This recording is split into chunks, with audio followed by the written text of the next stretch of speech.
Hey everybody, it's Aldo Gandhi, and I just want to let you know really quickly that our swag shop is reopened. DeepDishTees.com is where you go, and that's tees with T-E-E-S. Clever name, guys. They're the new home of our merchandise. You can get t-shirts, you can get caps, you can get coffee mugs, you can get hoodies, you can get all sorts of good stuff, and you'll help out the bar room with the purchase. So head over to DeepDishTees.com. Put the children to bed. It's time for Dan and Aldo to bare their souls.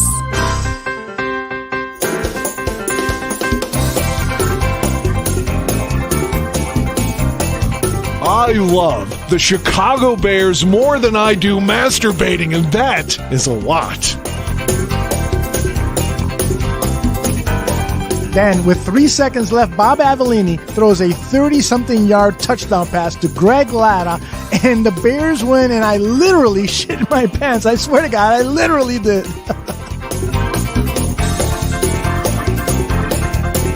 Eric Kramer, for me, I love the guy. He's a tragic figure. I mean, he embodies all that is.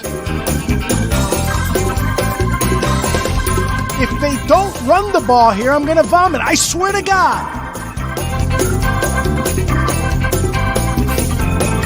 Look, I don't mean any disrespect. He just didn't play that well. Not for a guy of his caliber.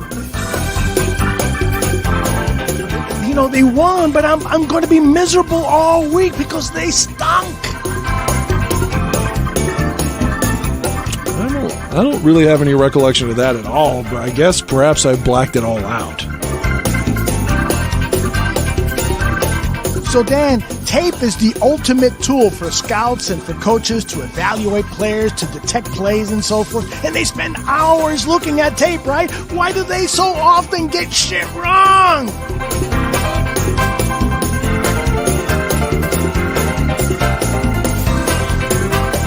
Ladies and gentlemen, Dan and Aldo.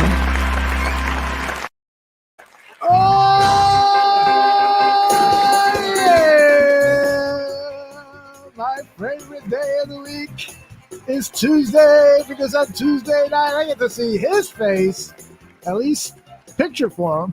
Dan Aguirre, how are you? I'm well. I've got a story for you real quick. How about that? Is this a sex life story? Because people already in the chat room are saying, when's Dan going to start talking about his sex life? We just started the show. I've been working too much to have a sex story. I could give you something from back in the day if we need to. Okay, but, good. I'm becoming a singer now. It's like I've got greatest hits, you know. But no, I wanted to tell you a quick story because since I worked day shift earlier, and I've had no sleep and I'm fucking tired. But so earlier, I'm just going to say the guy's first name because, you know, so no one can look it up or whatever. But this guy's name is Stan, not Dan, but Stan. Okay. He's the officer. So he arrests this guy. It doesn't matter why, whatever. So, but he arrests this guy. And this is the way the officer told me. He said, so the guy, as soon as he gets cuffed up, and now you have to understand this is outside of the car. Mm-hmm. He's not in the car yet. So he's got him cuffed and he's like, oh man, I just don't feel well, officer. Oh God, my stomach is hurting, you know? He's like, I really think I need to use the bathroom.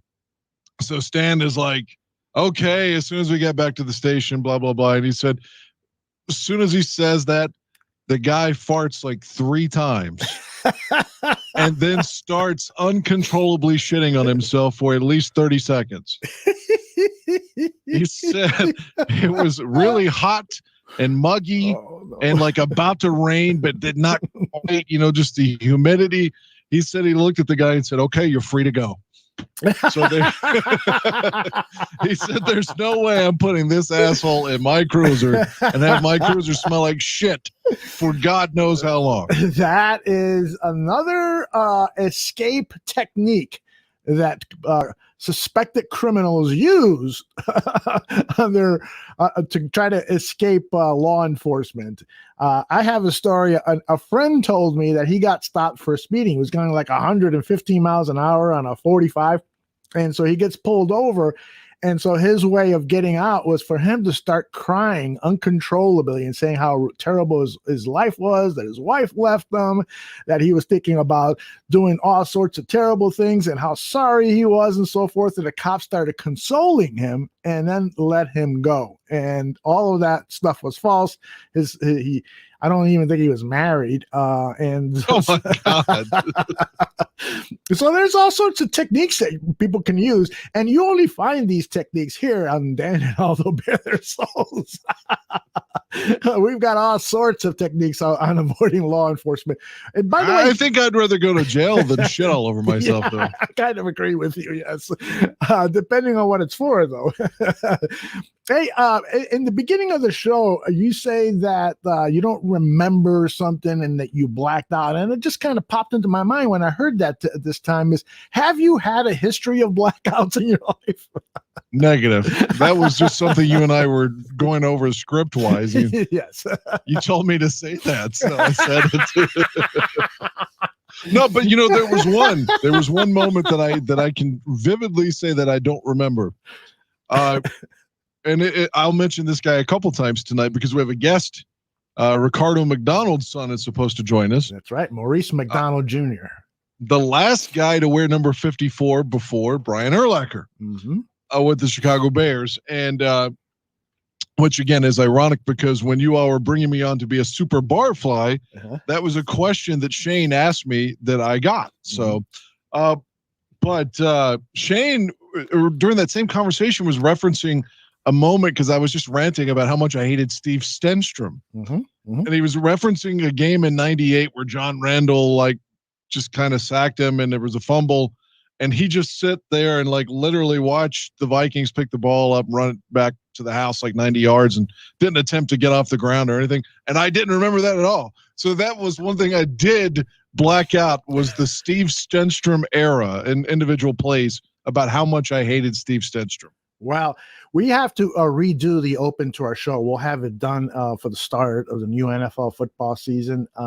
So any ideas that any of our listeners or viewers have for an open to the show, send them to us. This is a crowdsourcing attempt on our part. Send us whatever ideas you have. I don't care what it is, anything, if it's, you think it's, this might be too ambitious for these guys, still send them. We might think of a way of doing it.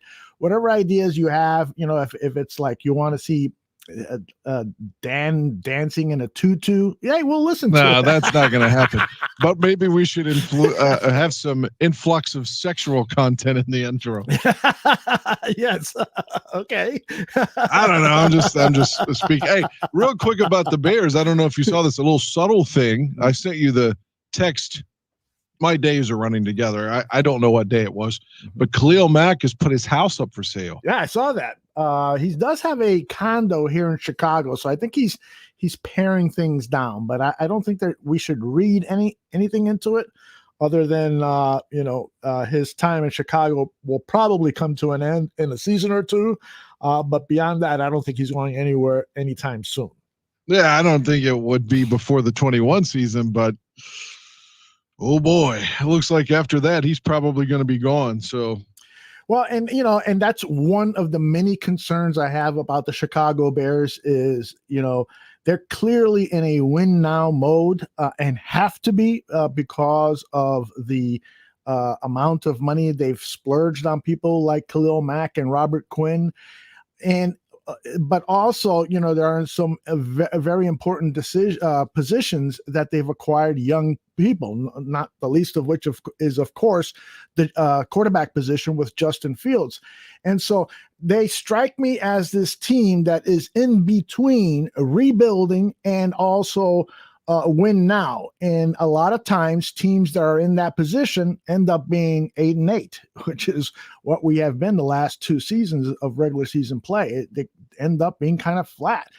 So, hopefully, Justin Fields gets in there at quarterback and starts acting like a veteran, and that starts to pay off quickly, and he can get these veterans into a Super Bowl before we have to say goodbye to them, because clearly, some of these guys, Akeem Hicks, Khalil Mack, Robert Quinn, they're not going to be playing with the Bears in 2022 And if they are, then definitely not 2023. Yeah, it's Super Bowl or bust, right?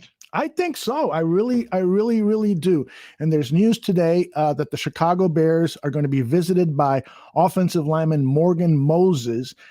He was a starter at right tackle for the Washington football team for the last 5-6 seasons. I mean, he had kind of a strong man record like Charles Leno at left tackle for the Bears. And so it's funny that the Washington football team signs Leno, and then now they release a week or two later Moses, and the Bears are interested in him. And primarily, he's only played one game in his entire life or his entire professional career at left tackle. So I don't know if they're even considering him as a left tackle. He has played all of those games, like 97% of their snaps over the last several seasons at right tackle. And so you've got to believe that if they are really interested in him, that they are bringing him in to start over Jermaine Ifedi, and then Ifedi becomes that kind of swing player that can play inside and outside on an emergency. It's good that they are fortifying the depth on the offensive line, but I'm still concerned about the left tackle position, given that Tevin Jenkins has played there sparingly in his collegiate career. And some people believe that he can't play that position, and some people believe that he can, but he's going to have some growing pains. Hey, Travis, how you doing? Travis in the chat room says, hello, Dan and Aldo. What's up, Travis? So, where is your level of concern with this offensive line? Well, I was speaking with my friend, again, a Denver fan. First off, before I answer your question, he honestly feels that the Justin Fields pick is just massively right. And he was kind of, draft night wasn't so much disappointed that Denver didn't draft him, because he really bought into that Rodgers was going to be traded there. Mm-hmm. But in hindsight, he wishes they would have drafted, because he's like, yeah, Bridgewater is going to probably be the quarterback now. Mm-hmm. But he and I were speaking about this very topic, about the offensive line. Mm-hmm. And because I was telling him, as I told you, that I thought that the game plan to beat Patrick Mahomes in Kansas City was shown in the Super Bowl. You got to pressure the guy. Then I think, especially when he's not on a bomb squad, he's going to be a turnover machine. Mm-hmm. He goes to 2 Super Bowls early, kind of like Brett Favre. And I think that's going to be where he is the rest of his life. During the game, they were saying, oh, wow, he'll be at the Super Bowl at least 8 more times. I bet he doesn't go back ever again. But anyway, So we were talking about the offensive line. He's like, well, the reason he was saying that I was wrong, that Mahomes is great, but his offensive line was bad and blah, blah, blah. So we veered into, like I said, offensive line talk overall with specifically how it relates to the Bears. Maybe Trubisky would have performed better had the line been better, although 18, they did okay. Mm-hmm. But for years, we've talked about, whether it was Jay Cutler, that the Bears have always seemed to have a patchwork offensive line. Going back to maybe 06, when they really had, even though they had a couple guys out of free agency, but it just seems like we always have by the way, this is the line we're going with. Mm-hmm. Mm-hmm. And if we're ever going to get back to where we want to go, you look at the successful quarterbacks, whether that be Mahomes or Russell Wilson, although Russell Wilson is starting to get beaten down a lot in Seattle, mm-hmm. but early on he had superior blocking. And I think that's, the Bears need to if we're going to go anywhere, the line is a huge concern, especially during the 2020 season. It was massively large and looming. And what are we going to do? I feel a little bit better about it now, mm-hmm. because at least they used some of the draft capital to say, okay, we get it. We know. Mm-hmm. Now it's up to the coaches and the players to actually evolve, perform, get trained, and get coached up, mm-hmm. and play well. But I'm sorry it was such a long-winded answer. No, it's a good answer. But here's, a lot of people forget that they have two other second-round investments already on the line, Cody Whitehair and James Daniels. And so it's not like they've totally disregarded it. I would say that what they have disregarded in terms of draft investments is the left tackle position. I mean, you had a starter in that position who was a 7th-round pick for the last 6 seasons, and he had one well above average season in 2018 where he was a Pro Bowl alternate. And then he had a couple of really bad seasons, and then the other seasons were at about average for an NFL left tackle. Now, I know. And before that, if I could just interrupt a second, Sure. But prior to Leno, for years our staple was Jamarcus Webb. So that shows you the Bears haven't exactly, and prior to Webb, it was 44-year-old Orlando Pace. Yes, yes, yeah. So the Bears haven't really, all right. They don't have this lineage of left tackles going back to Covert or something. You're absolutely right. You're absolutely right. For some reason, a position that many people believe is the most important position on the offensive line, the left tackle, the Chicago Bears have not recently paid a price for that. Now, and now that they have with a 2nd-round pick, it's funny to me anyway that it's a guy who has primarily played right tackle, and they're going to move him over to left tackle and accept all of the growing pains that are going to happen there for that kid, because there will be growing pains. He could really look bad these first few games when he faces some of the outstanding pass rushers that are going to come his way at the NFL level. And I could be wrong. He could come in and be a plug-and-play left tackle for the next 10, 15 years, and we'll never go back and say, remember that one bad season he had? No, we don't know that for sure. That's why one of the reasons I'm so anxious to at least see some of the action from OTAs and then camp, where hopefully I can go is I am tired about speculating about what could be. I'm tired about speculating about what Justin Fields can be, about what Jenkins can be as an offensive lineman. I want to see them in at least shorts, taking some snaps and running around.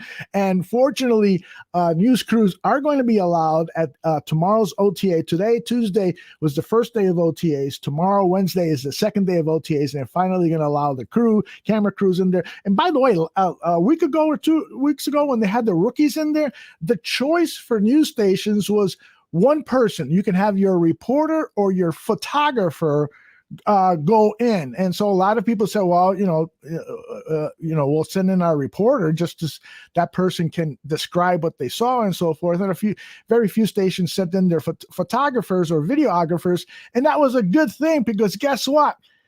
That period of time that they were allowed to shoot video or pictures, Justin Fields wasn't on the field. They did that purposely. And I keep wondering why. What do they have against the media in this town, this regime? The Ryan Pace, since he's joined this organization, he and John Fox, and now it continues. They've done everything to stalwart the media from getting information and getting images to help us Chicago Bears fans appreciate what we have or complain more.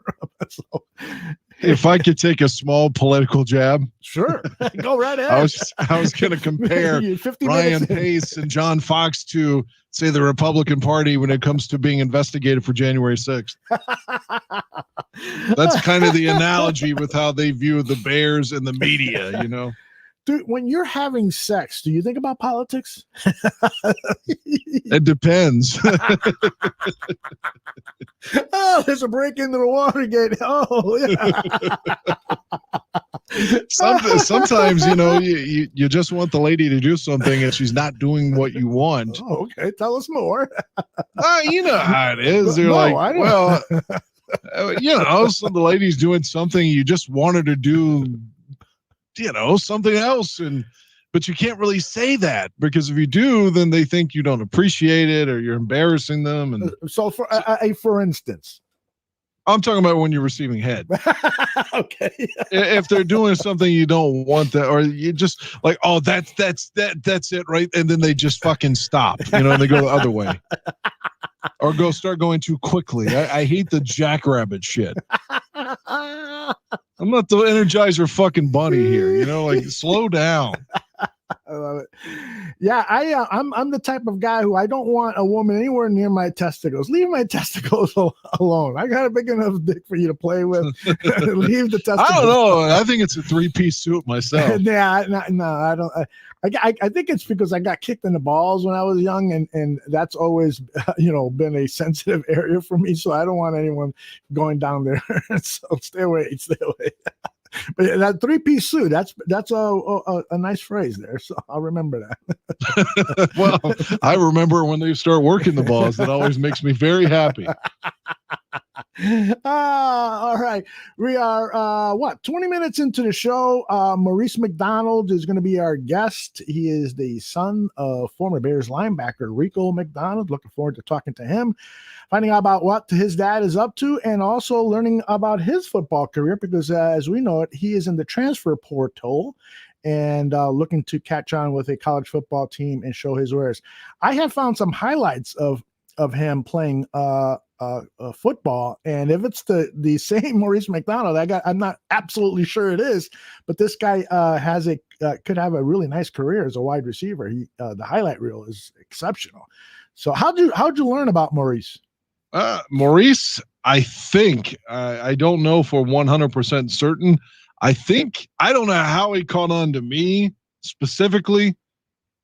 I don't know, but I started getting texts from Shane, a year or two ago, whatever. And he was like, "Hey, this guy, it's Ricardo McDonald's son, and he's wanting some games from you because he was too young to see his dad play." Mm-hmm. So I was honored. I mean, I'm not trying to, I don't want to keep using Philisms and say, but I'm really not blowing smoke as Phil would say. Like, I was honored to get him like videos. Like I was surprised, I guess, that his dad didn't have that sort of stuff. So yeah, you'd be surprised that a lot of players, they're kind of in the moment and they don't collect a lot of that stuff. I used to have a show here with I'm drawing a blank on his name, but he is the proprietor of a memorabilia shop, and he would say that he would get a lot of athletes coming in and buying, baseball cards or whatever sport they were in, memorabilia about them, because they just didn't have anything and they wanted to have stuff to share with their kids and stuff. So it is interesting that a lot of athletes don't think about that. What about you? You're a professional radio announcer. Do you keep everything that you've recorded? Oh no, certainly not everything I've recorded. I've got the trophies and stuff, where the wins. So I don't have all the recordings or something. Like, I have access to maybe the audio that I've won with. Because see, every year those contests, you basically have to bring your entire season of coverage into 3 minutes. And so in my head, I try to think of a beginning, a middle, and a conclusion, and just work on a good mix, and I try to make it something that I've actually like audio from the season. Okay. Not just me in the lab, well, let me just put this together and fake it. So anyway, yeah, I've got all of those mixes that I've won with, and I've got certain breaks on, like whether it's on classic rock or top 40, but certainly not. If my boss needed to review the audio, it would be like Nixon again, the Watergate tapes. It's all recorded. Yeah. So I hear you. Hey, what would be your dream job as a broadcaster? Would you like to do play-by-play for the Chicago Bears? Succeed Jeff Joniak on the radio? No. What would you like to do? I thought when I was young that I really wanted to do, play-by-play. I really, if you'd have talked to me 20 years ago, I thought that that's what I was going to go to school to do. Like, I wanted to be in radio and I wanted to do sports radio. And I did do some of that in college. But as I had a class that required me to do play-by-play for the college that I was at for their football games. And I hated it. It literally took the fun out of football for me. I can't explain it. Like, it sort of made football feel like work.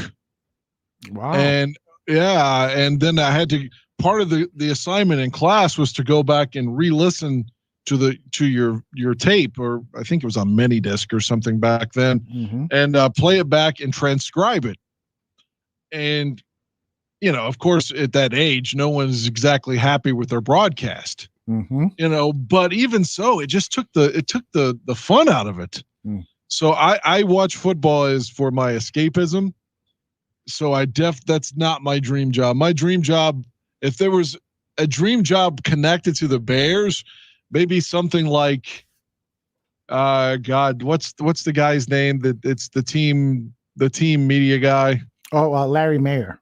Yeah, something like that, where you just get to do puff pieces for the Bears, and you get access, and you're always there. That would be fun, but the broadcasting, it takes the fun out of football for me. Yeah, it definitely is work. There's no doubt about it. Mule Skinner in the chat room says you definitely have the voice for it, Dan. And it's interesting that he didn't say you have the face for it. No, that's fine. I have a face for radio. I'll take it. Adepta says, I talked the wife into going to the Thanksgiving game. I'm stoked to watch Goff get sacked 8 times. That is awesome. I've thought about going to the Thanksgiving game. And by the way, for those of you tuning in, I don't know if you heard on one of our last shows, Dan and I talked that we are going to the Cleveland game. That I think it's the 3rd game of the season in late September. Dan and I will be there. We'll have some more news on that. So hopefully Bears fans that are headed out there can meet up with us, and we can have a few laughs and a few chuckles before or after the game. It sounded like from a few weeks ago that Mike Schaefer may be there too. That is right. Mike Schaefer of deepdishtees.com, and also one of the co-hosts of the Barfly Tailgate Show, might be there. So that will be awesome. I got a feeling there's going to be quite a few people there, Dan. So I want you looking your best, because you're going to be signing autographs, taking pictures. Nobody wants my autograph, and I'm going to be. I wear Bears gear basically every day. Well, so if best means I'm going to have a jersey on and some kind of Bear shorts, yes, then I'll be in my best. Okay. Will you be wearing your Justin Fields jersey to the game? I don't know if he's not playing, which I guess by week 3 he probably won't be. Yeah, I don't know. I may wear somebody else, and because you want to support who's on the field. Not that I'm buying an Andy Dalton jersey, but maybe I could wear Akeem Hicks or something like that. I don't know, but maybe I would wear Fields just to show people that I've already got it. I don't know. Well, I think you almost have to wear that jersey in Cleveland, in my opinion, because even if he's not announced as the starter, he could come in and have a game-winning touchdown drive. Wouldn't that be something? Yeah, and so you have got to be walking out of that stadium with that Fields jersey on. Absolutely. That would be an incredible moment if you could say that you were at the game where he got his first action. Right. And I don't mean he came in and kneeled down and then the clock ended. But he came in and threw a touchdown, and you were there. Exactly. And it's for you, if it's at Soldier Field, hey, it's 20 miles down the road. So yeah, but this is a 6-hour trip. So the odds of you being there when that happened would be, not as high, obviously. So that would be a very cool moment. Absolutely. And my rule regarding Bears jerseys, I do not purchase any Bears jerseys of current Bears. I have some that are gifts, he's not even a current Bear anymore. I have a Mitchell Trubisky jersey. But my rule is I will not buy a jersey of a Bears player until that player has reached Hall of Fame or near Hall of Fame status. I just feel like, as a kid and a teenager, young adult, I got burned so many times buying jerseys of players who ended up bombing out. And you've got quite a few of those, don't you? Yeah. We can go through the litany of them right now again if you want me to. Off the top of my head, David Terrell, Tank Johnson. Let's see. I had the Mike Glennon jersey, which I cut up. Jim Miller. Oh, and probably the classic one, Jared Allen. Kevin White. Yeah. So there you go, right there. A bunch of wasted draft picks / a bad free agent signing and Mr. Allen. Yeah, I got Gale Sayers, Walter Payton, Dick Butkus, and Mike Ditka. Those are my 4 Bears jerseys. Would you wear someone like a Lance Briggs? I definitely would wear a Lance Briggs, although I've shared some of my stories about the problems that I have with Briggs, but he definitely is a player who played so well that I'd be proud to wear his jersey.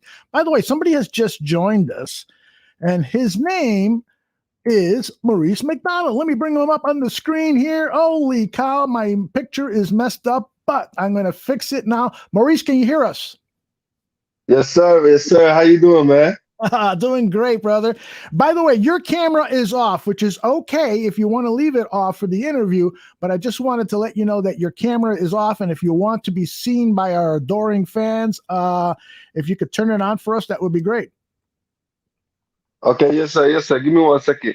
You got it. And Dan, why don't you kind of set up the build-up for Maurice? You talked a little bit about your relationship with him, but tell us a little bit more while Maurice works on his camera. Well, I'd like to hear Maurice's side of it because I don't really know that. First off, if he can hear me now, it's nice to formally talk with you, Mr. McDonald. Yes, sir. Same to you as well. Thank you. My recollection of the story was that Shane Marsaw was like, "Hey, man, Ricardo McDonald's son is wanting some games from you." And I thought, well, that's awesome. That's cool. My only regret, as I've told you online, is that my first year getting NFL Sunday Ticket was 2000, which was the year that he was gone. Mm-hmm. So he was with the Bears in 98, 99. So only have sporadic games through those 2 seasons. So I wish I could have gotten you more, but I don't know how you got on to me knowing that I had the games. I would love to hear your side of it.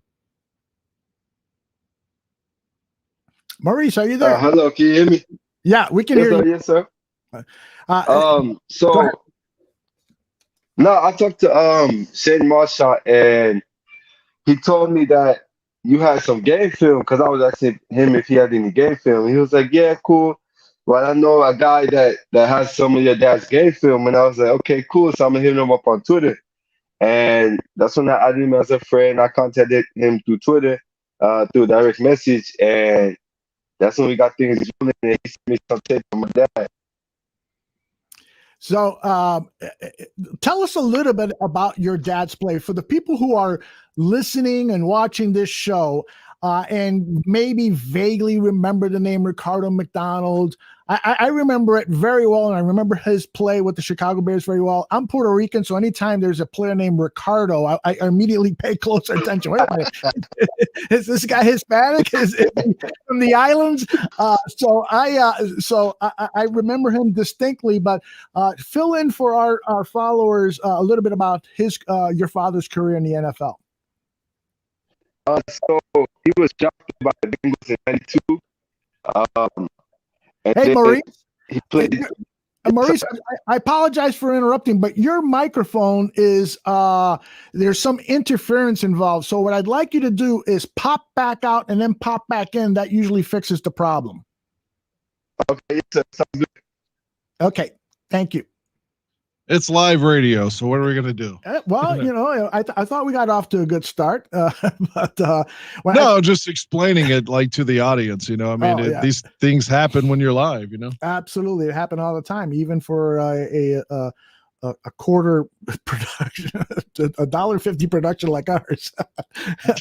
But you know what? You see this so much more now on national television and cable stations. I watch a lot of cable news, and they're doing all their interviews now with reporters and stuff over Skype, and and I'm afraid that this is going to continue even after things get back to normal, because it's such a cost-cutting move, and camera guys are going to lose their jobs. It's awful, and I'm hoping that's not the case, because I'd much rather see quality TV interviews and so forth than some of the trash that we're getting now. Have there been cutting costs at your station there, Dan? Oh man, I don't want to be quoted as criticizing my boss or something like that for obvious reasons, but the staff that we have, everyone's, doing multiple jobs, Yeah. Well, that is the way corporate America is now. You do the job of 2 or 3 people, And if you can do the job of a fourth person, then you might never get promoted. That's the way that it works. So we're awaiting Maurice's. That's not him. I thought he was back in, but we're waiting on Maurice Mcdonald to rejoin us. There were some telephone issues. So Dan, what were we talking about before? Well, we talking about jerseys, and you've got this. So if let's say if I talk you into wearing Justin Fields' jersey on the game, then what will you wear on Saturday? Probably the other Justin Fields jersey. You got two of them? Yeah, I've got the navy one and the orange one, but this is also, I need to figure out what the Bears jersey schedule is, because Cleveland is one of those teams that's sneaky that wears white sometimes at home. So the Bears could be wearing navy, especially with it being week 3, because they want you to wear the darker jersey. It's hotter, that kind of shit. So if the Bears are wearing navy, then I could, but the point is, if they're wearing white, I don't have Fields in white, but if they're wearing white, then I need to wear a white jersey. Oh, so it could be maybe Khalil Mack. Who knows? Yeah, interesting. I have not set out my wardrobe yet for Cleveland, but I'll definitely probably be wearing my Butkus jersey at the game to represent, and probably wearing my Sayers or Peyton jersey on Saturday. So we'll see. Yeah, but, man, the last game I was at, again, was Jay Cutler versus Cam Newton, and I literally wore the authentic white Jay jersey, the navy pants, the authentic Bears pants, and the authentic white socks. I had the whole uniform on, and that day the Bears were wearing fucking navy. That's funny. Carolina was wearing blue, I think. No, they were wearing white. I'm sorry. So the Bears had on navy, but I expected it, because it was in Charlotte, for the Bears to be in white. So I was like, man, of all the days, I was like, this is why we lost, because I wore the wrong jersey scheme, That is funny. Maurice joined us, and then his signal knocked out again really quickly. So hopefully he'll be able to rectify that. But your collection of jerseys now is over 20. Oh yeah, I would say I'm probably in the 30s. Wow, holy cow, that is amazing. You've never sent me a picture of all of them, have you? No, but I could get in the closet and do it. One of these days, yeah. The thing is, hold on a second. I think I got Maurice. Maurice, are you there? I'm here. Man, your audio signal is just breaking in and out. Go ahead and talk to me again. Let me see. Hello. Testing 1, 2. Yeah. Can you hear him, Dan? No, it's breaking up. Yeah, we got a. We got a too. See if I can do anything on my end here. Okay, speak again, Maurice. No, I don't hear him. Can we try to just get him on the phone? Yeah, I can do that. Maurice, I'm going to give you a call, okay? Okay, yes, sir. That sounds good. Yes, sir. We'll make this happen, guys. We will make this happen. Dan, tell a story while I get him on the telephone. Well, one of the interesting things I wanted to ask him about was what he got to see. Was he too young, because I don't know when he was born. I mean, maybe Ricardo was already retired when Maurice was born. So I was wanting to hear your question to him, like I'm sure he's very proud of his father's career, but I'd like to hear what it was like to see it through his eyes, Absolutely. Well, you're going to hear the dial tone here, so I apologize for that. But we're going to try this right now. Ricardo McDonald. Maurice McDonald. All right, should be ringing any second here.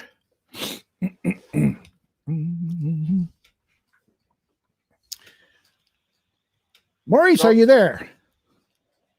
Yes, sir. I'm here. Ah, that sounds so much better. Thank you, Lord. All right, Maurice. I had just asked you about your dad's football career, and if you could, for our followers, if you could share with them a little bit about your dad, Rico McDonald, his NFL career, and his time here in Chicago. It's really echoing. Or you're getting a bad echo, huh? Like, yes, sir. Like really bad. All right. Go ahead and tell us a story. I'm going to do something on my end and see if it eliminates the problem. Go ahead.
Technology conducive. Here we go.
He still has all of his Pitt jerseys, and then he has a couple of Bengals and Bears jerseys.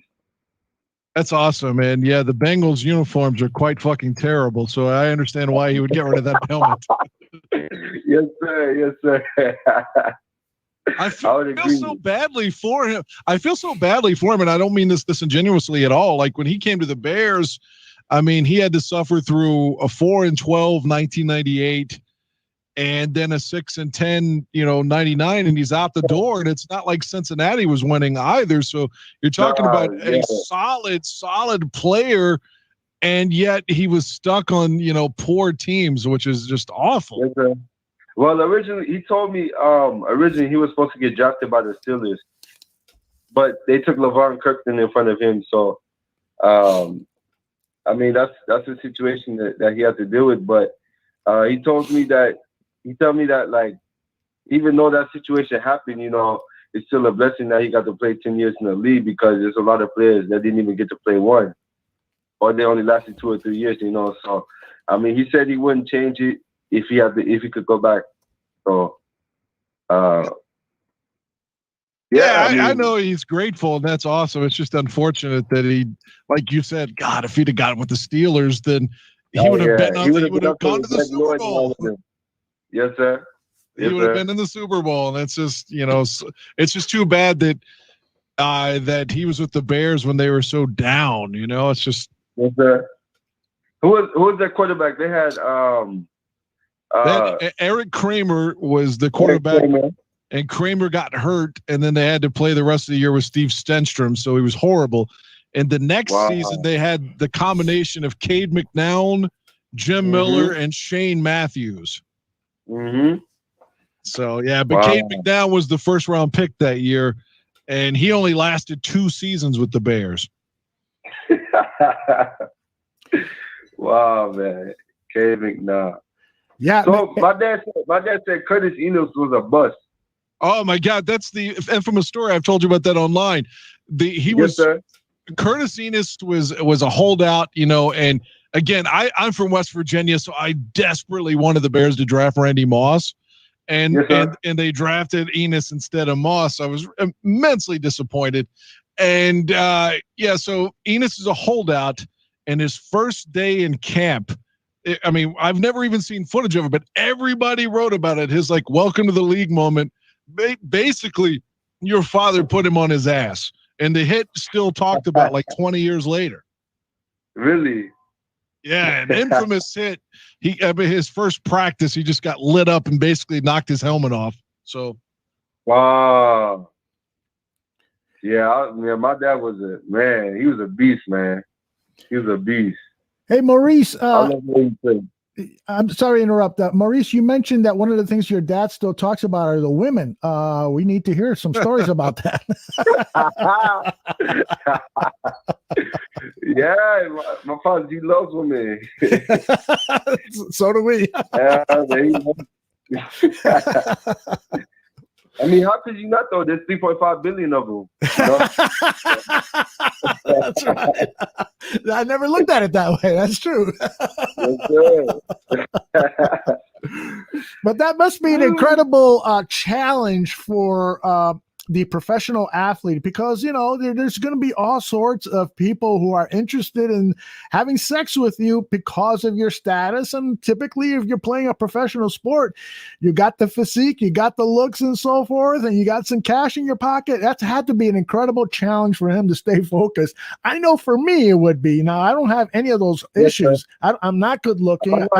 He told me that when he first went into the league, well, even in college, he was real popular, so women were coming left and right. But he said that when he made it to the league, they would be in the hotel waiting on the whole team to get there, and just showing up at the facilities and stuff like that. So they were always around all the time. So he said you just have to love them. That's unbelievable. Now, is that something that you're hoping will happen in your professional career when you get to the NFL? I definitely, yes, sir. Yes, sir. But, I love the honesty. But I know there could be a distraction too, and he's had that conversation with me too. So he said you have to keep a balance between football, women, and school. So, and then when you make it to the professional level, it's just football and women. So, that you have to have your balance with everything. Interesting. Now, tell us a little bit about what's going on in your football career. I understand that you're in the transfer portal. Tell us where you played and where you're hoping to play. So I went to high school at Houston Christian High School. I played linebacker, DA, and running back. I got a scholarship to go to the University of South Alabama. I was there for a year and a half, and then they got a new coaching staff from Indiana. I don't know if you're familiar with Coach Womack. Yeah, Kane Womack from Indiana. Mm-hmm. He was a D coordinator. Right. And so basically, they told me and all the other players that were there that they wanted to recruit new players to come in for their new program. And so I told them that basically I want to enter the transfer portal, and because I want the opportunity where I can play. And I'm not trying to play for someone who is trying to build their program around new players that they're recruiting over the players that were already there and help us fit into their system. So, I'm hoping I'm either going to Tennessee State or either Tulane University. two excellent schools. And so whichever of those schools you go to, or if it's a different school, what kind of a football player are they getting? A workaholic, man. Someone who always going to give 110%. Someone who's going to play through the whistle. Someone who's never going to stop. Not even for the littlest. Someone with a motor. A smart athlete. An intelligent player. And someone who's always going to be held accountable and hold my teammates accountable as well. That's and just a awesome. leader. I tell you, those are all the traits that a good football coach is looking for in a player. And in terms of your style on the football field, how would you describe that for us? Oh, that's a good question. I would describe myself, man, as relentless, man. Just relentless. I mean, you have to be. Football is a game. It's a violent game, you know. But like people don't understand that you have to be smart and physical at the same time. You can't just be just 100% physical. So I would describe myself as someone who has the athleticism, but also the intelligence to understand the fundamentals of the game. So if I had to compare myself to somebody, I would compare myself to Cliff Averill. I would take some parts of my dad.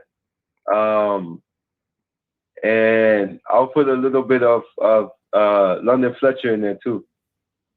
Wow, I love that combination. Just going sideline to sideline. And that's what the NFL is looking for nowadays, with the offenses being what they are. They're looking for sideline to sideline players. Yes, sir. Excellent. Go ahead, Dan. Oh, I didn't say anything. I was just listening to you all. Oh, okay. So when do you hope to hear from one of these schools, and what would then be, I'm interested in this whole portal process, this whole portal transfer process, because as far as I know, this thing is a fairly new thing in college football. It's only been around. Oh, yeah, it is. Yeah. Tell us how that works. There's a lot of players that enter the transfer portal. Okay. Especially because with the whole COVID situation, there was many coaching changes. So, like a lot of college athletes into the transfer portal. Interesting. And so, when do you hope to hear about from one of these teams, and when can we see you on the practice field, and hopefully be watching you on TV and rooting for you? So by the end of the week, Tennessee State said they're going to offer me, and Tulane. I have to send them my film tomorrow, but the coach said that he's very interested. So hopefully by the end of the week, I will update both of you on where I'm going. But I'm partially, I really want to go to Tennessee State because I don't know if you know Coach Eddie George is there. Yeah. He played with the Oilers. Sure. And Joe Bowden, he was a linebacker for the Oilers too. He's also the linebackers coach there. So, what's Eddie's position with the team? He's a head coach. Oh, he's the head coach. Yeah, he was awesome, man. A beast. Did you see his Super Bowl against the Rams? Oh, yes, sir. I most definitely did. Yes, sir. The scoring touchdown that he had late in the game was just unbelievable. Oh, yeah. He was an unbelievable player. Unbelievable. And he had some size, too. He was built like a linebacker. Yes. 6'4", 260. Yeah, there was not very many defensive backs who looked forward to tackling Eddie George. No. Yeah, he was. No, he was just. If I had to tackle him, I'm coming with everything I got. I'm not leaving anything. There you go. That's the attitude to take. You don't have any hesitation. You're going out there. It is one of the things I'd say to anybody who has played the game of college and professional football, and really at any level. It's a dangerous game, and we really appreciate the fact that you guys go out there for, I know, mostly for yourselves, from your pride and your enjoyment of the game, but you also do it to entertain fans. And we really appreciate the sacrifices you guys make for our entertainment. It's amazing what you guys go through. Yes, sir. I appreciate your gratitude. Thank you so much for that. A lot of people don't understand the whole dynamics of what football players go through. You know what I'm saying? I mean, from the mental aspect of taking care of your mental health, then having to deal with, pressures of learning the whole new scheme, like getting around with the players. You know what I'm saying? It's a whole process, and people don't understand what that feels like or how like we deal with those type of things. You know, so I really appreciate that. And you have to also be, studious with your educational commitments as well at the same time. Oh yeah, you have to balance school. You know, I mean, like my freshman year, I was struggling, not like in the academic department, but just like balancing everything because it's like you don't have any free time. Like throughout the whole day, you're dealing with school and football and trying to have a social life as well. And it's hard to balance because you don't want to put one over the other because it's gonna be unbalanced, you know. So it's one of the hardest things to do. I'm curious, not to keep talking about your dad, but I'm just curious, like, does he still, a lot of former players when their career is done, they kind of don't watch as much anymore. Does he still watch the pro game? And if so, who would you consider him a fan of? Like, who does he root for? Oh, he's hands down, baby. He's hands down. 100%. Yes, sir. That's great. He watches it every Sunday, Monday, and Thursday. He's still a football fan. Oh, that's great.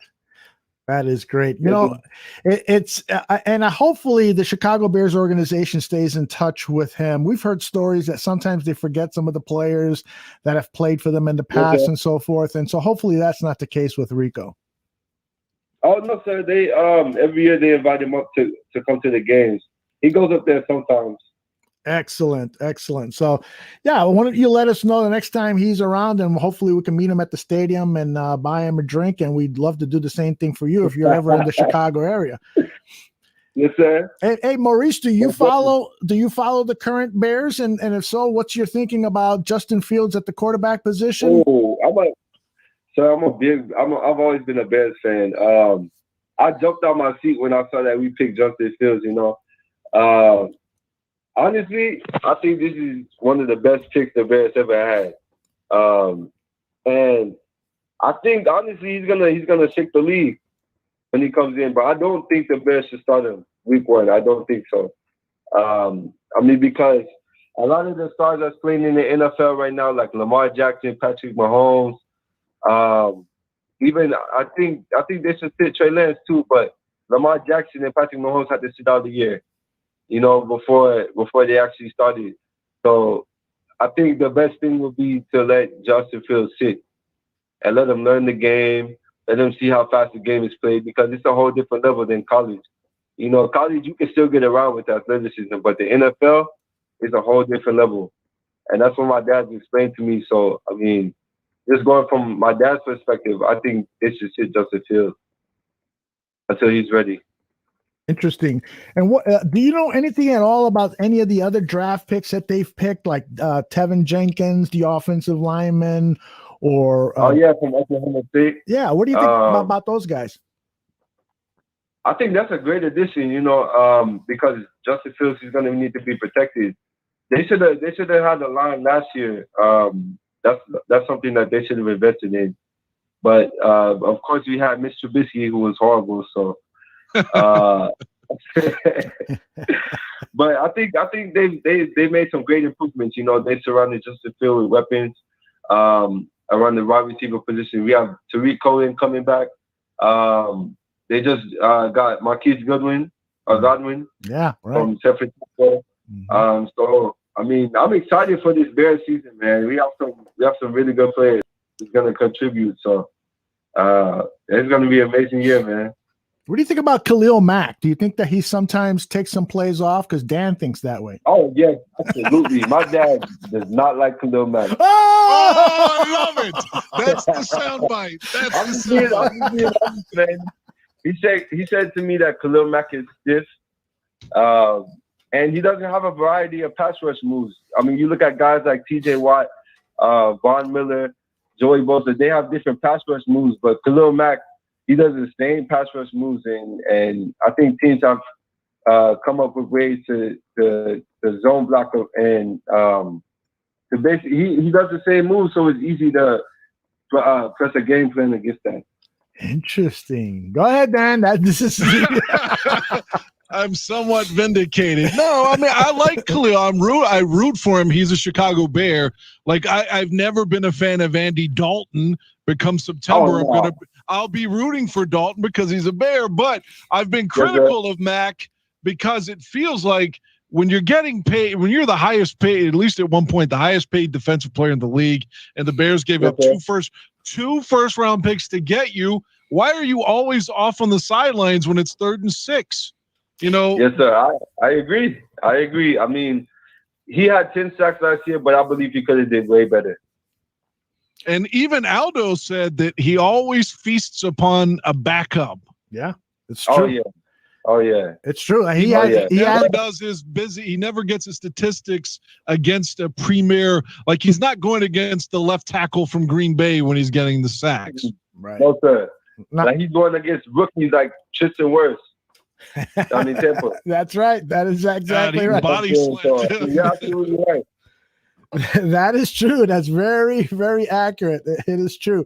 And I feel the same way. I get disappointed with his play, and I know that he does things that the average football fan doesn't see. You know, he takes up a couple of players. There's sometimes 2 people guarding him and so forth. But at the same time, you want more results. There's no reason why he should not have, you know, a dozen sacks at least every season. That's what you're paying for. Yeah, most definitely. Yeah. With the defense that we have, exactly. There's no reason why he shouldn't have 15 sacks a year. Exactly. There's no reason why. Exactly. But I'm gonna tell you, completely agree. Robert Quinn. Oh yeah, the mighty Quinn. I was disappointed with him. The thing I can say about Robert Quinn, and I'll say this. I don't know if you saw the soundbite. It was around week 15. Robert Quinn is cognizant of the fact that his year was awful, and like he admitted so. And I thought that honesty is not something you would get from, say, Khalil Mack. Like he rarely talks to the media anyway. But yeah, Quinn was like basically saying, "I know I need to play better. I know I can play better." And you, like I said, you wouldn't get that from Mack. So I'm hoping that Quinn comes back this fall as the Quinn that we thought we were signing. From Dallas. Yeah, I mean, I think he had the year before he had like 12 sacks or somewhere around there. Mm-hmm. Yeah, and then he comes here and dies. Hey, Maurice. Maurice, when you're talking to your dad about football from his era, you know, the style of play, the level of hitting, the level of violence in the game, and you look at the game of today where the rules have changed and the offensive players are being protected so much and so forth. What do you think, and what does your father perhaps have shared with you about the changes to the game of football? Well, we don't hit as much as they used to back then. That's number one. Right. Number two, he said football is soft right now, and I totally agree with that. I mean, you touch a quarterback and they're throwing a flag, you know? Yep. And I just think you can't play football like that. I mean, football is a violent game. You need to let it be played how it needs to be played. But I also agree with the whole concussion thing that you do have to take precautions. But the game should not be as soft as it is right now. I mean, it's unacceptable. I mean, it's the game that we signed up to play, you know? So, right. I mean, I think it needs to change. Things need to change with the rules. How was your father's? He's been out, you know, the league now almost 2 decades. How would you describe his health? Is he okay from his years of playing? Oh yes, sir. Yeah, he's great. He works out 6 days a week. He's always spending time with me and my little brother and my twin sister. So, yeah, everything is great with him. So no CTE issues or anything like that? Oh, no, not at all. No, sir. Well, that's outstanding. Absolutely. Okay.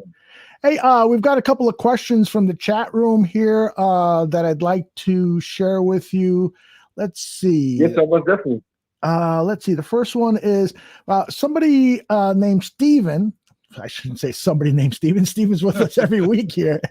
He's he's in Europe, and he says that he might have seen your dad play in 1989, the Pitt Panthers playing Rutgers in Dublin in a bowl game called the Emerald Island Classic.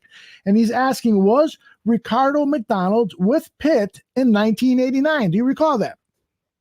Yes, sir. Yes, sir. He was. He was with Keith Hamilton. I think Jerry Ostowski, he already got drafted the year before. No, I think he actually, he was drafted in after 88. So he was there with Steve Israel. Who else was there? Darnell Dickerson, Henry Tootin, Curtis Bray, all those guys. Outstanding. Mule Skinner asks if you have any other brothers that are playing college football. No, sir. It's just me. There you go. But my older sister, she played basketball at Tulane. Oh, that's right. I had heard about that. How is she doing? Yes, sir. Yes, sir. She's good. She's actually in Atlanta right now. Excellent. Yes, sir. So, are you saying that she's playing? Is she playing in the WNBA for Atlanta, or in Tulane at Atlanta playing a game? Oh no, sir. She retired. She Okay. Well, she was going to. That was the plan, but she had 3 torn ACLs, so she said she was done. Oh my goodness. It's too bad too, especially nowadays. The WNBA is really starting to get the attention that it deserves, and I'm happy to see that. Yeah, yes, sir. We got some really good basketball. Hey, I got a friend of mine texted, and he asked a question. James Kessel. He asked a question. Did your father ever share with you what his greatest moment as a professional football player was, whether it was with the Bears or another team? That's a good question. Number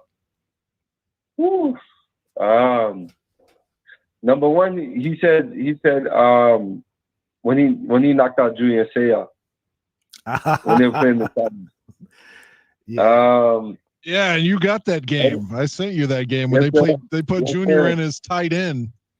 Yeah. He leveled him. I'll spill on my drink.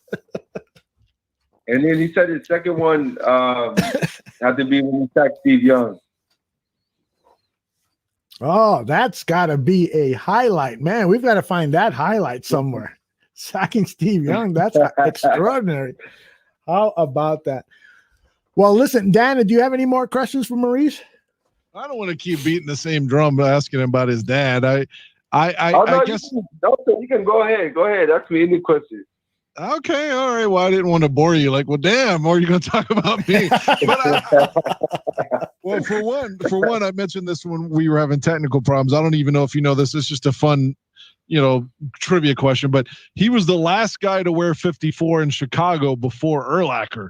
Of course, Urlacher wore it for 13 seasons. So I think that's a fun trivia question. But looking back, has your dad? Did he share anything else with us? Like, I mean, I'm not trying to get you to speak ill of certain players. Like you said, he was like, man, Curtis Enos was a bust. Can you think of anything else he shared with you? Like, because Wani, for example, was a Pittsburgh guy, the Bears coach. Do you have any anecdotes like that your dad shared about his time with the Bears? Because we would eat that shit up. Yep. Let me see. Who was the safety that he played? Tony Parrish. Oh, yeah. He said Tony Parrish, he wasn't a good hitter. Really? Yeah. That's surprising because that's really what he was known. I mean, because when I see Tony Parrish, I mean, he can hit. But I mean, that's what my dad said. I guess that's what he saw from practice, but I don't know. Yeah. I mean, wow. Tony Parrish. Well, it was interesting that after he left the Bears, I mean, he had a good season or two, I think, out with San Francisco, but then he kind of disappeared a bit. That's interesting. He did. Yeah. He did. He said the guy he respected the most was probably Jim Flanagan. Oh man, I love Jim Flanagan. Yeah. The best Jim Flanagan story ever was that his dad played with the Packers, And because, like, I'll never forget this. It was a SportsCenter highlight with Keith Olbermann. It was a Green Bay Chicago game. And they said, Jim Flanagan's father is at the game, a former Packer. He admitted before the game he hates the Packers now. So, man, that's crazy, man. Just for the game. He caught a touchdown in a playoff game, Jim Flanagan, on a tackle eligible. Really? Yeah, against the Vikings in '94. He caught a tackle eligible touchdown. Wow. Yeah, the Bears used to run that play all the time, bring him in as an extra tackle and throw to him. Yes, sir. Yes, sir. Okay, Yeah. can I ask y'all a question? Please. Who is the most underrated Bears player ever? Ooh. Most underrated Bears player. You mean besides your dad, right? Yes, sir. That is a good question. Well, do you mind if I go first, Dan? And then No, I don't have an answer yet. I'm contemplating. Okay. Please go ahead. Well, right off the top of my head, I will say Matt Forte. I truly believe. Oh, I truly agree with that. Ah, look at that, my man Maurice. Yes, sir. This guy, he's truly the modern day running back, a guy who can act as another wide receiver on the field, a guy who had terrific moves to escape tacklers, a guy that played with all of his heart. And I don't understand any fan that is critical of Matt Forte's career. They expect him to be like a power back. Well, that wasn't his God-given skill, although he could pick up power yards now that he wasn't great inside that 5-yard line. I will say that, but he could play a power back on certain formations, but this guy was a tremendous running back, and I think that a lot of Chicago Bears unfairly diss him. So you agree with that, huh, Maurice? Yes, sir. Yes, sir. 100%, all the way. Yeah, woo-hoo. My man. I would say for me, the most underrated player I've seen was Charles Tillman, hands down. Yep, that's another guy. He should be in the Hall of Fame. Charles, he should. And I feel that he will at one point, but I think he should have been in as a first ballot, and I think maybe this upcoming year is his second ballot or maybe third, and hopefully he gets in. Steven says Matt Forte, Tulane Green Wave, one of Maurice's potential schools. So Steven, you got to talk about Matt when you're down at Tulane. Hopefully, maybe that'll work out. Yes, sir, most definitely. I love it. I love it. Dan, do you have an underrated Bear? Yeah, I kept trying to make it more modern, such as Matt Forte, but who I kept thinking about in my head was Otis Wilson. Oh, yeah. Because Otis is a Hall of Fame caliber player and statistically backed it up, but people kind of don't remember. I mean, because Mike Singletary gets all the and Otis was great, man. Otis was fierce. And I tell you, I got another one for you that people sort of slept on, and he was our Devin Hester before Devin Hester was Dennis Gentry. Gentry was returning kickoffs, returning punts, sometimes running back, wide receiver. He was scoring in all different kinds. I mean, Dennis Gentry was explosive. So I kind of feel like he's sort of forgotten. So I'll put him as definitely an underrated Bear. But in terms of a modern sense, I don't know. I need to contemplate on that just for another moment. Well, you give that some more thought, and I've got some more questions for Maurice about the current Chicago Bears, because given that you're such a big fan and you're also your candor, I really appreciate how candid you've been with us. So you told us your true feelings about Khalil Mack. Tell us your true feelings about Matt Nagy, the Chicago Bears head coach. A lot of people that follow us here are huge not fans, I should say, of Matt Nagy. They don't like he's a bum. Well, I'll be honest with you, sir. I am a Matt Nagy fan. There you go. However, I am not a Ryan Pace fan at all. Okay, tell us why. Tell us why. Well, you saw. I don't know if you saw how much the offense changed when Matt Nagy took over. Mm-hmm. that season. I mean, I saw immense progress when he took over. Yes. And I mean, really and truly, I believe the reason why Mr. Trubisky was picked was because of Ryan Pace. Mm-hmm. I mean, and I know that Matt Nagy, having been down in Kansas City before Patrick Mahomes got there, that he knows the talent that he wants. Mm-hmm. And I believe that part of the big reason why we chose Justin Fields was because of Matt Nagy and not Ryan Pace. So, I mean, those reasons right there. That's why I'm a Matt Nagy fan. Yeah, and here's a sample of what some of the people in the chat room are saying. Travis says Nagy is terrible. PZ says Nagy is a salesman, and you just heard Dan. That's what Dan said about Nagy. So he's not the most popular person in Chicago right now. What would you say to those people? I agree. Mm-hmm. I agree with that. Yeah, he's definitely. We'll see. He's got a chance here to correct himself and change his image among all those Chicago Bears fans. Let me ask you. Hey, Aldo, real quick. I got my underrated Bear. All right, baby. The most an underrated Bear from the modern era of the 2000s. Okay, I'll go with Desmond Clark. Ooh, Desmond Clark was a Bear from 2003 through 2010, and was capable of being the starting guy, and could be your number 2 guy as well. Had good hands, could block. He's a guy that's maybe forgotten. Desmond Clark is a sneaky good player. I'm gonna tell you another player who should have been there, Johnny Knox. Oh, yeah, unfortunately, that horrible injury he sustained. His career, yeah. Maurice, was that one of the worst injuries you've ever seen in your life? Because I almost threw up when I saw that.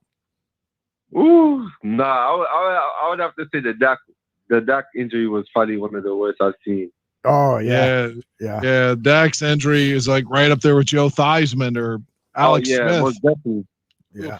I was like, I can't even watch this, man. It's too much. Yeah. When I saw Johnny's back bend that way, I mean, I just saw how could anybody survive that? And the fact that he's walking, I saw him at Soldier Field 2 years ago. He was smiling and walking around. It was so great to see that. So, all right. So he was at Soldier Field signing autographs, and he was smiling and talking to fans and stuff. It was just great to see him looking like he was happy and healthy. So I'm glad that Johnny Knox is doing well. I wanted to ask you about a few more players about the current Chicago Bears to get your opinions on them. What about Tariq Cohen? I love him. Yeah, I love him. Good. And are you? I mean, in my opinion, I feel like he's our Tyreek Hill. Right. Very versatile, fast, quick. I mean, you could do so much with him. You could put him in the slot. You could put him at the X receiver. You could bring him in the backfield. I mean, you could do so much with him. So, I mean, I just love that versatility with him. I'd like to add to everything you just said about Tariq. That's part of the reason that I would criticize Coach Nagy, because it feels like he doesn't know what to do with him. Yeah, usually when Cohen's on the field, he just has an inside handoff. I'm like, you're not using this guy. He's explosive. Let's put him in the slide, and we never do that. Yes, sir. I agree. But if you remember back in 2018 when we made the playoff run, I mean, he was using Tariq Cohen at every position. He was running Wildcat. He was doing a whole bunch of different things, and then I don't know why he stopped using him in so many variety ways. But I mean, I feel like he was hurt last year, so. That was another thing. But he got hurt on a cheap play too, and they picked up the flag. Oh, yes, sir. All right, Maurice, I got another player for you, another name, and this one I'm going to do it in multiple choice fashion. Okay. Yes, sir. Mitchell Trubisky was A, okay, B, not very good, or C, sucked balls.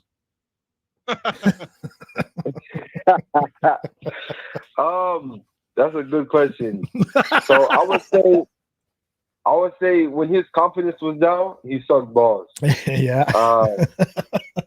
I mean, but when he was confident, he was mediocre. He never trusted himself. I feel like he never truly trusted himself.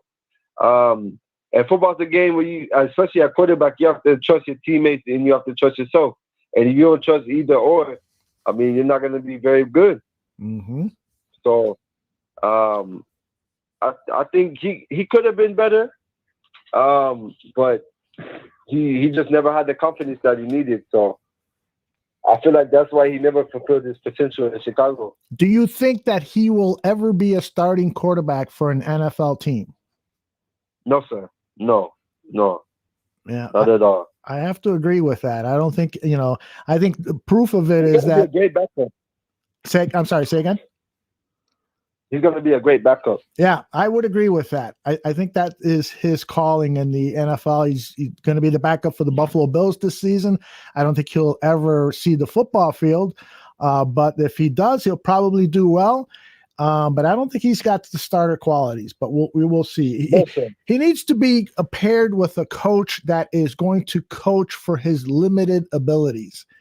And I agree. Yeah. All right. Dan, what else you got, brother? One guy I'll ask you about that every season since he's been here, we hear that this is going to be his breakout year. This is his year, and it never happens. What are your thoughts on Anthony Miller, the wide receiver? I think did they let him go, or is he still in Chicago? Still in Chicago. Still there. Yep. I mean, I feel like, Ali Robinson, he always took the shine, so I feel like that's part of the reason. I mean, Ali Robinson is like a Julio Jones, so I feel like Anthony Miller hasn't been getting the chance that he needed because Ali Robinson was targeted most of the time in the game. So, but I feel like with Justin Fields is going to be different. He's going to get a lot more targets this year. So, he's a baller. You give him the ball, and he makes plays, and so I feel like this year he's gonna have a great year this season. I'd like to see Riley Ridley get an opportunity, but it's like we don't even know what we have there. Exactly. I mean, he comes in the game late. So we never really see his full potential.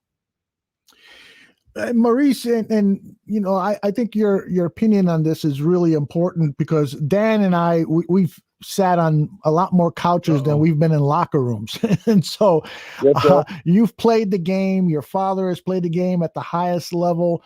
There are stories about Anthony Miller not perhaps taking the game as seriously as he should, particularly with off the field stuff and not perhaps, To be honest with you, sir, I could totally see that. The way he acts on the field, he seems like he doesn't take the game serious, and that could be a lack of watching film, the way you practice, the way you carry yourself as a division, as a professional player, So I feel like that has a lot to do with it. Football is something that requires every aspect of you and your focus. And if you're lacking focus in one of those areas, you're not going to be a sufficient football player.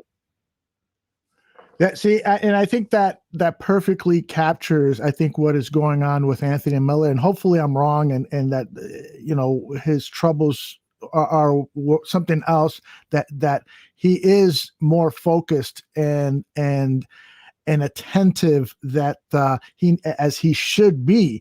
But it seems like every time we hear the wide receivers coach or the head coach talk about Miller's negatives, it has to do with him freelancing, him not knowing the playbook, him running routes incorrectly. And for a team that's trying to run a precise offense, if you're running the wrong route, it can really destroy, a quarterback's confidence and destroy the play. Oh yeah, most definitely. So so hopefully he'll get his act together. By the way, I wanted to share another name from Zach Sullivan. We were talking about underrated players, the question that you posed for us, underappreciated players.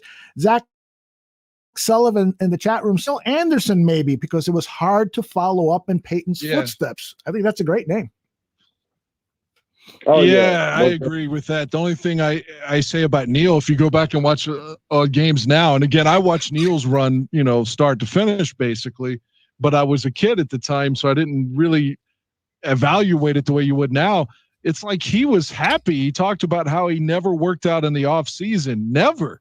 Versus conversely, Really? if you compare that to Walter's fiercely running up the hill, as we know. But the point is, the reason I bring this up, especially from like 89, 90, 91, Neil was always pulling his hamstring. And it's like, it seems like an obvious that it's because you're not working out in the summer, man. You know, he's always pulling his hammy. I think he could have been better than what he was. Yes, sir. Yes, sir. I agree. But it's amazing, man, because like my dad said that Lawrence Taylor, I mean, my dad was a big Lawrence Taylor fan. I mean, that was his idol growing up. So me and him talk about LT all the time, but he said LT was never a weight room guy. I mean, he was just a guy that was just naturally gifted and was made to play the game. And, you know, I mean, there's not a lot of players out there that can do the same things that LT did, or even close to what he did. Hey, I mean, so Maurice, I apologize. I'm jumping around different topics here, but I've got a thought here that's inspired by a guy named Don Burr. He joins us in the chat room almost every day, and he is a huge Detroit Lions fan. So I've got a multiple choice. I've got a multiple choice question for you. The Detroit Lions haven't won a championship for decades. They've never won a Super Bowl. Is that A, because they're unlucky, B, because they've had some bad players, or C, because Detroit sucks balls? Well, I would have to pick none of the above. I think it's all with the organization. I mean, because see, that really was C. Yes, sir. If you think about it, they've always had bits and pieces. I mean, when you go from having a great running back like Barry Sanders to having Megatron, I mean, you never really had a quarterback. They had Charlie Batch, and then what was the quarterback that went to the Rams? Stafford. Matthew Stafford. I mean, those two guys suck. I mean, if I'm just being honest. So I mean, they've never had, and then they never really had a complete defense. You know what I'm saying? So I think it's all with the organization, to be honest. I think I always say this, but it's worth mentioning. We're talking about underrated players. I still think that Detroit had a wide receiver other than Calvin Johnson in the 90s that was like Hall of Fame caliber, was Herman Moore. Oh, yeah. Herman Moore. Yeah, he was a really good receiver. Yep. He was number 81, right? Correct. Yeah. I just remember them running a fade route against the Bears, and we'd be completely powerless to stop it because he was like 6'4", 6'5". Anytime they got the goal line, they were going to score. Scott Mitchell to Herman Moore. Yes, sir. Wow, man. Herman Moore. I forgot about it, man. That is He was awesome. a really good receiver. Dan's got an incredible memory for this stuff. It's unbelievable. You guys could sit here and talk for hours and hours, and Dan will recall some unbelievable things. Hey, a final question for Maurice, Dan, before we let him go. He's been with us for an hour here. I just wanted to mention one more Bear real quickly that I feel is somewhat underrated and forgotten, was Bernard Berrien. Oh, yeah. Ooh, yes. Yes, he was. I totally agree. Yeah, it really hurt when he left. I'll put Willie Gault up there. Oh, yeah. Fastest human in the in pro football. I think it was a fair way to put it, right? Nobody was. Yeah, faster. it was either he or Darryl Green. Like every year, it just depended. Yeah. Yes. Yeah. Good point. Maurice, I've got your Twitter handle on the screen here. It is at Maurice M48. I urge all of our followers to follow Maurice and follow his career. We are going to do so, Dan and myself. We can't wait to have you back, Maurice. We'd love to talk to you during the college football season to see how your progress is going at whatever school you choose to go to. We really, really appreciate you spending an hour with us, and forgive us, please, for the technical issues that we had. It's been it's okay. It's been great talking to you. You got great stories. Before we let you go, Gotta ask you one last question about the women, because this show is about bears, movies, and sex. Are you a big booty man or a big booby man?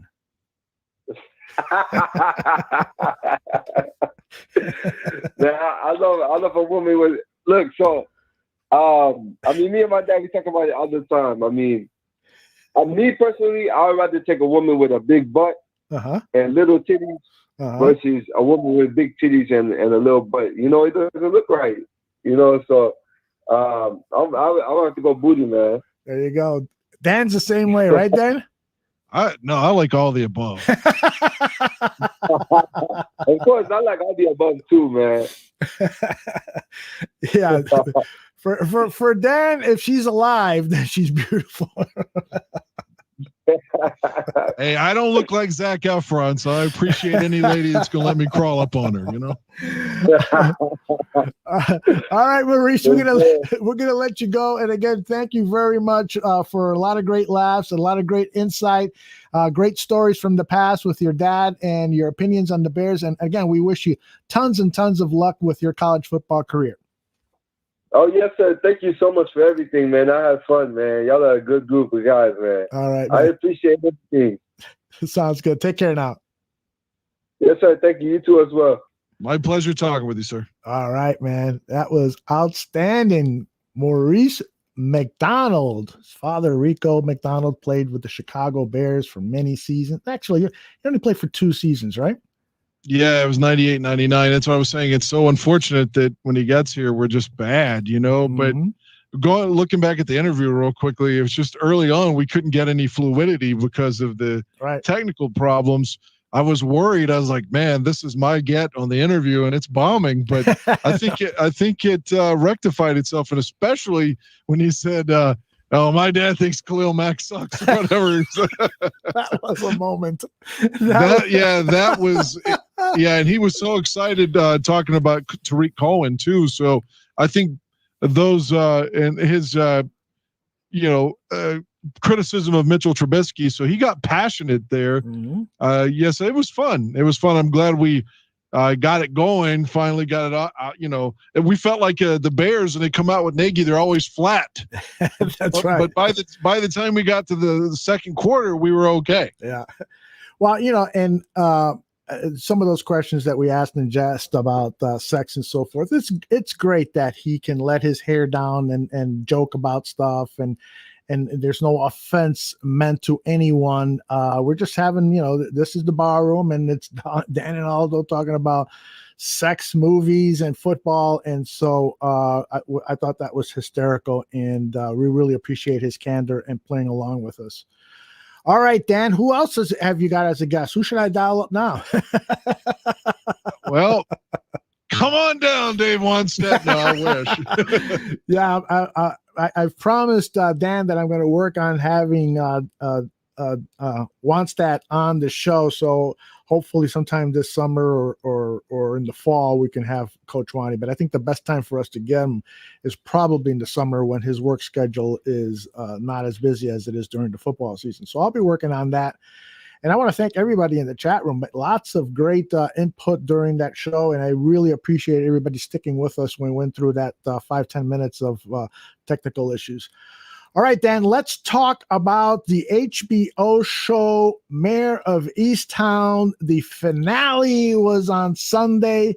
I really liked it. You did not disclose to me what you thought about the show, but you did share with me an article that had some complaints about the show. Let us know how you felt, brother. No, I liked it. You and I didn't speak about it in real time because I was working an overtime shift again. I worked the show starts at 10 my time, I guess 9 your time, right? Correct. So yeah, I had to work until 12 midnight Eastern. So I didn't start it till maybe 12:30, 12:45. And it didn't end, for me to close to 2. So that's why I didn't text you anything, because you could be in bed, whatever. I liked it, and I didn't see it coming. I don't think anybody said, boy, the sun is the killer. I've seen it from episode 2 on. Nobody saw it coming. Yeah. And frankly, it passed my mind for like a fleeting second that it might be him, but it was quickly washed away. One of the things that the show did well, or in the opinion of some did not do well, was presenting a lot of suspects as to who might have been the murderer of, what was the character's name that was murdered? Aaron, yes.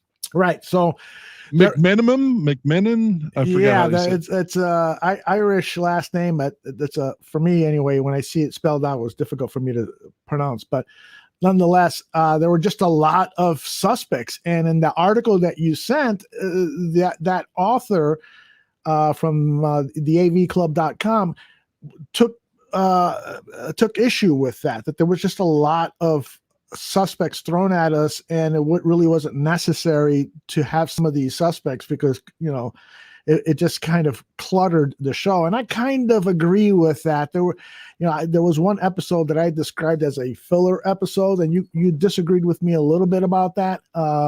But overall, I thought anybody that loves crime, whodunits, mystery whodunits,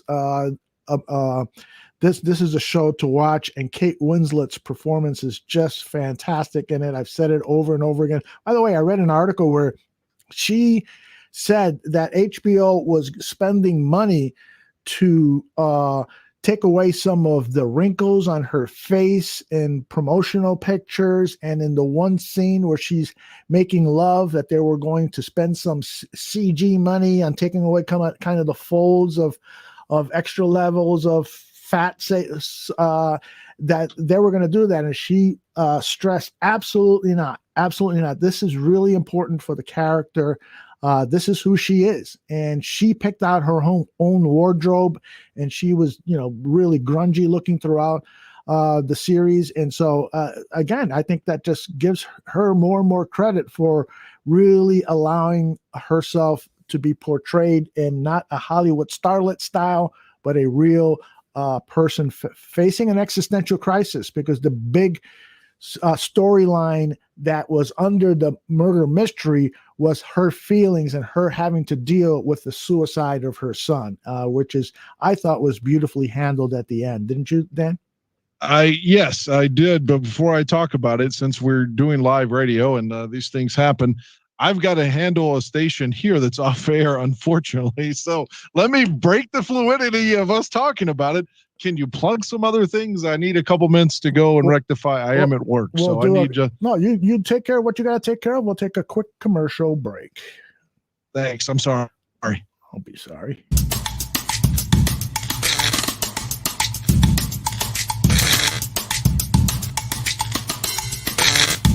Cutting for the net, upstairs, far down, goal. Don't love magic.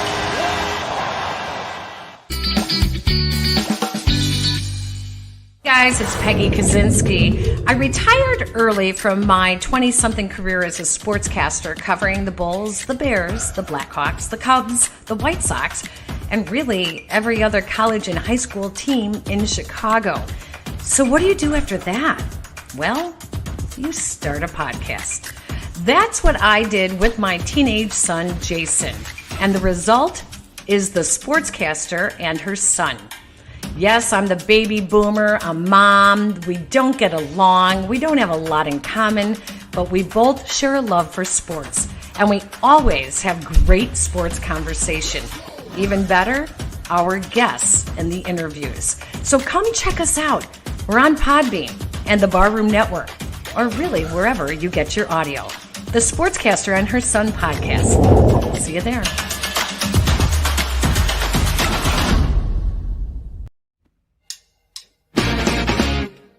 Hey everybody, it's Aldo Gandhi, and I just want to let you know really quickly that our swag shop is reopened. DeepDishTees.com is where you go, and that's tees with T-E-E-S. Clever name, guys. They're the new home of our merchandise. You can get t-shirts, you can get caps, you can get coffee mugs, you can get hoodies, you can get all sorts of good stuff, and you'll help out the bar room with the purchase.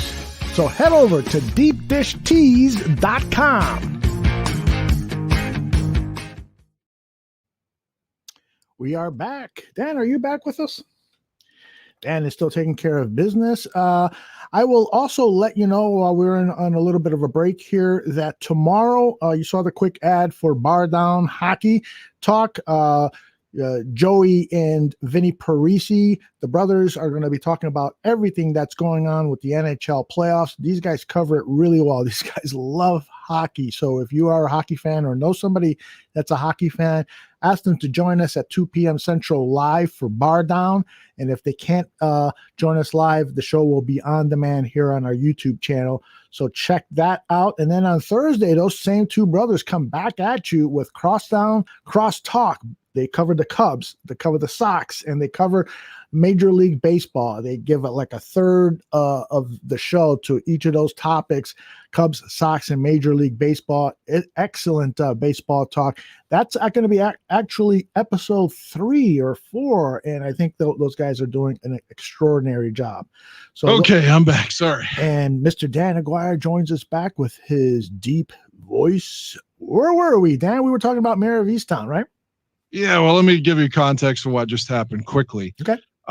When the alarm goes off, it's like a fire alarm. So I quickly muted my mic so you wouldn't hear that, because it's when you were talking, and I ran and cut it off real quick. So when I jumped back in, I was like, let me go handle this. I should have left it off air because it's Fox News Radio. But automation works perfectly until it doesn't. So it's back on air and everybody's happy. So it's Good. The Brian Kilmeade show is the one that was giving me problems. And I would say kill me before I hear Brian Kilmeade. But it's on air, so we can go back to Mayor of Easttown if you're ready. Okay, I am ready. And so I think where we left off is I said that I thought the show, the subtext of the show, the sub theme of the show was Mayor dealing with the death of her son who took his own life via suicide. I thought that was the conclusion to that storyline was handled very well. No, I agree.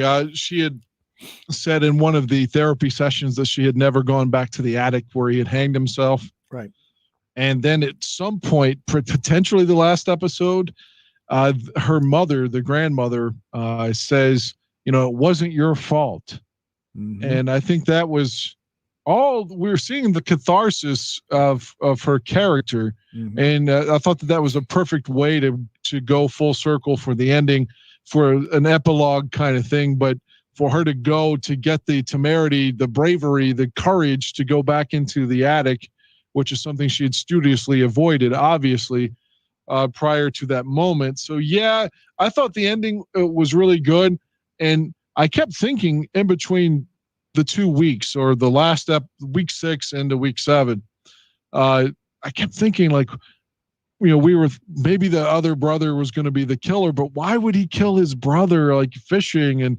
But now we see he was going to kill his brother to try to cover the shit up for his son. Right. And I think once more, that's not too big of a leap. And I like the fact that the kid's mom was pissed off at her for a while and was like, why? Mm-hmm. My son, why didn't you turn? You're supposed to be my friend. Why didn't you let me keep my son? Of course, as time goes on, those emotions die down and you see them become friends again. But I thought in a lot of ways, the characters behaved the way they would truly behave if this were regular people.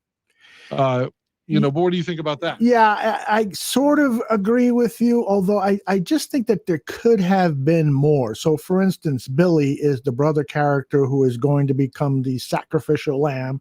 And I wish there would have been, we know that he is an alcoholic. We know that he has had some issues in his life. But I'm not sure that the show really showed enough for me to say, yeah, I can understand why he would sacrifice his brother to save his son. I don't know. I mean, I don't have a very good relationship with my brother, so I would clearly sacrifice him for a couple of beers. But, not just kidding, brother Harry. But my issue is that I wish they could have maybe had another scene showing Billy and why perhaps he's been a plague on the family, and that then that one character, his brother, it would be a little easier for him to concoct this plan where I'm going to kill my brother so that my son will be safe. I don't know, man. That's a rough leap for me. Well, I mean, I'm not saying that that's what I'd want to do, but I can understand the character's motivation, and it made it more plausible to me than to suggest that he was wanting to kill his brother just to cover up his own murder. I don't know if I would buy that, maybe, but the fact that it was a kid and maybe it was an accident, maybe it wasn't, I don't know. I guess they make it seem like it was. He didn't know what he was really doing with the gun and it went off. I just thought that it added to it. And why would Mayor's best friend lie? Well, because it's her own son. That's why she would lie. So I get that you'd want to protect your kid, especially a kid, not even just being like your son. I mean, a child. Mm-hmm. He's in like 7th grade or something. So he's got his whole life ahead of him. And so you would definitely view him as like almost vulnerable, even if he were the aggressor, because you want him to be able to turn that around and say this is a one-time aberration and he's going to be productive in society and successful. So I thought that was a good twist and at least gave credence to the way the characters were behaving. It didn't seem like it was jumping the shark. Yeah. Yeah, and I wouldn't go as far to say it jumped a shark. You know, there were, to me, a lot of little imperfections with this show, but it still was a fantastic series, and I highly recommend it for anyone. And there are some people who love every minute of it, don't have any problems, and that's cool. And there are some people who I haven't heard many, if at all, any negative words, but that article by, I got his name here in front of me, Joshua Alston from the avclub.com that you sent to me, you know, he really picked apart the murder mystery angle of this, you know, and so many what he thought were, in fact, the title of the article kind of says it all. And Mayor of Easttown's finale is best enjoyed by ignoring the murder mystery altogether. And I don't agree with that. Yeah, well, no, but the reason I sent you that, when I first read the article going into it, when I read the headline, I thought it was praising the other, like the characters, like, yeah, it's a murder investigation. We get that, but the rest of the show is interesting too.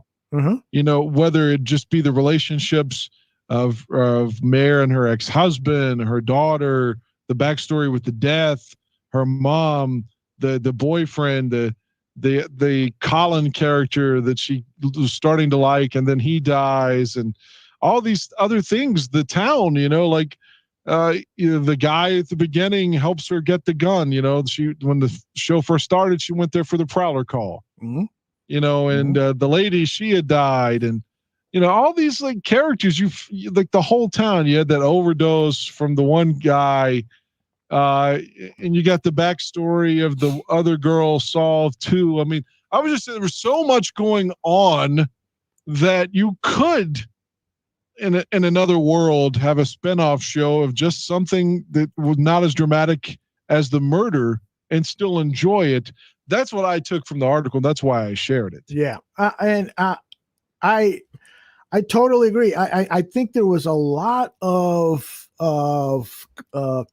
what's the word, texture to this show. The way you describe the town and its townspeople, I thought, you know, was accurate. It's one of the things that I found enjoyable.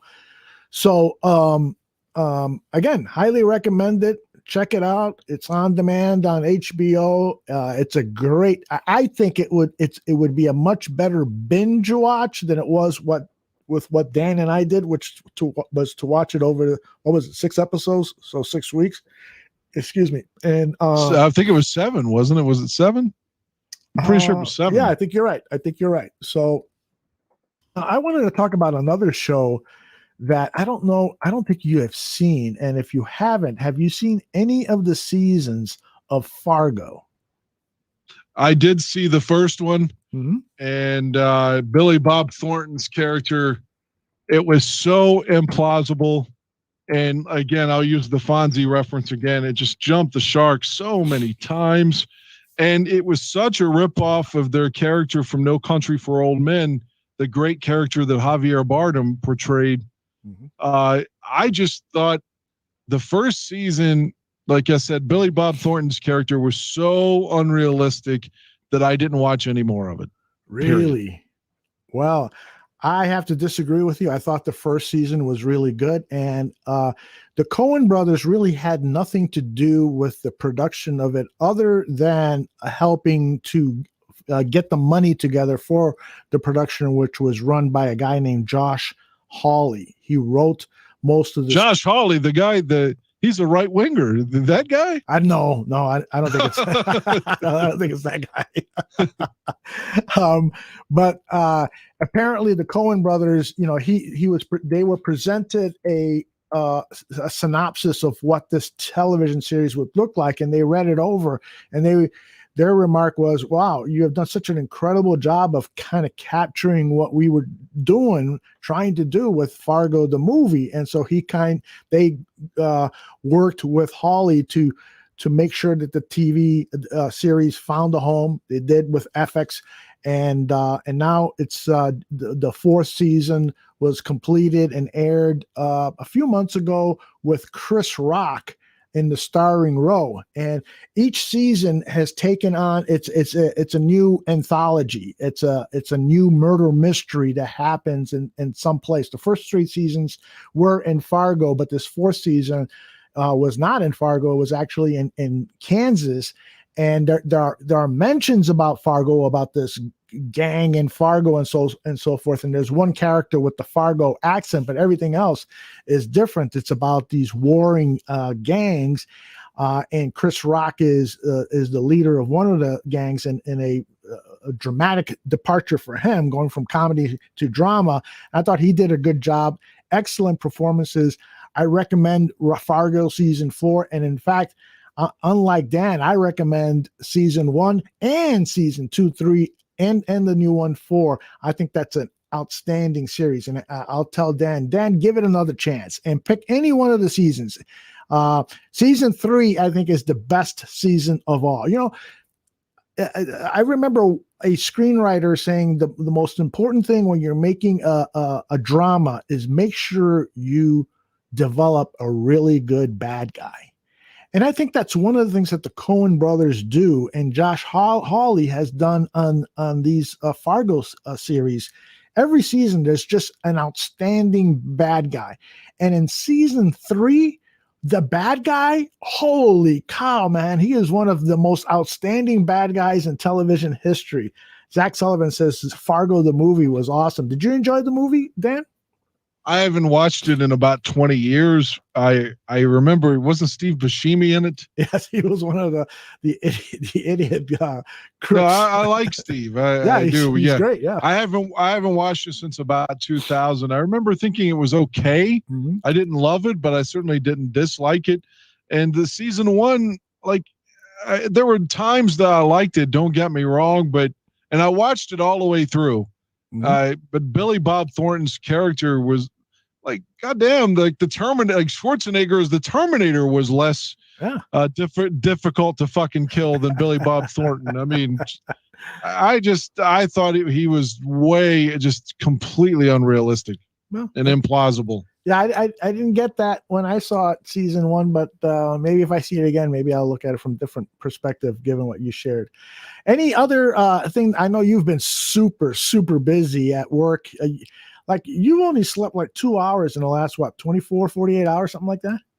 Yeah, I got home last night about 12 a.m. my time, and I watched the show that I've been telling you about on Vice, right? About the DC sniper called I Sniper, right? So I watched episode 4 of that, and I went straight to bed.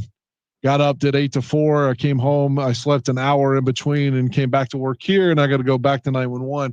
So I will have an hour in between gigs today, and then 12 hours tonight. So, it happens. So I'm not the only person working hard, but be careful, I'm tired. But that's one of the reasons I wanted to do the show. Like I told you earlier, I was like, well, fuck, man, I'm going to be there anyway. Right.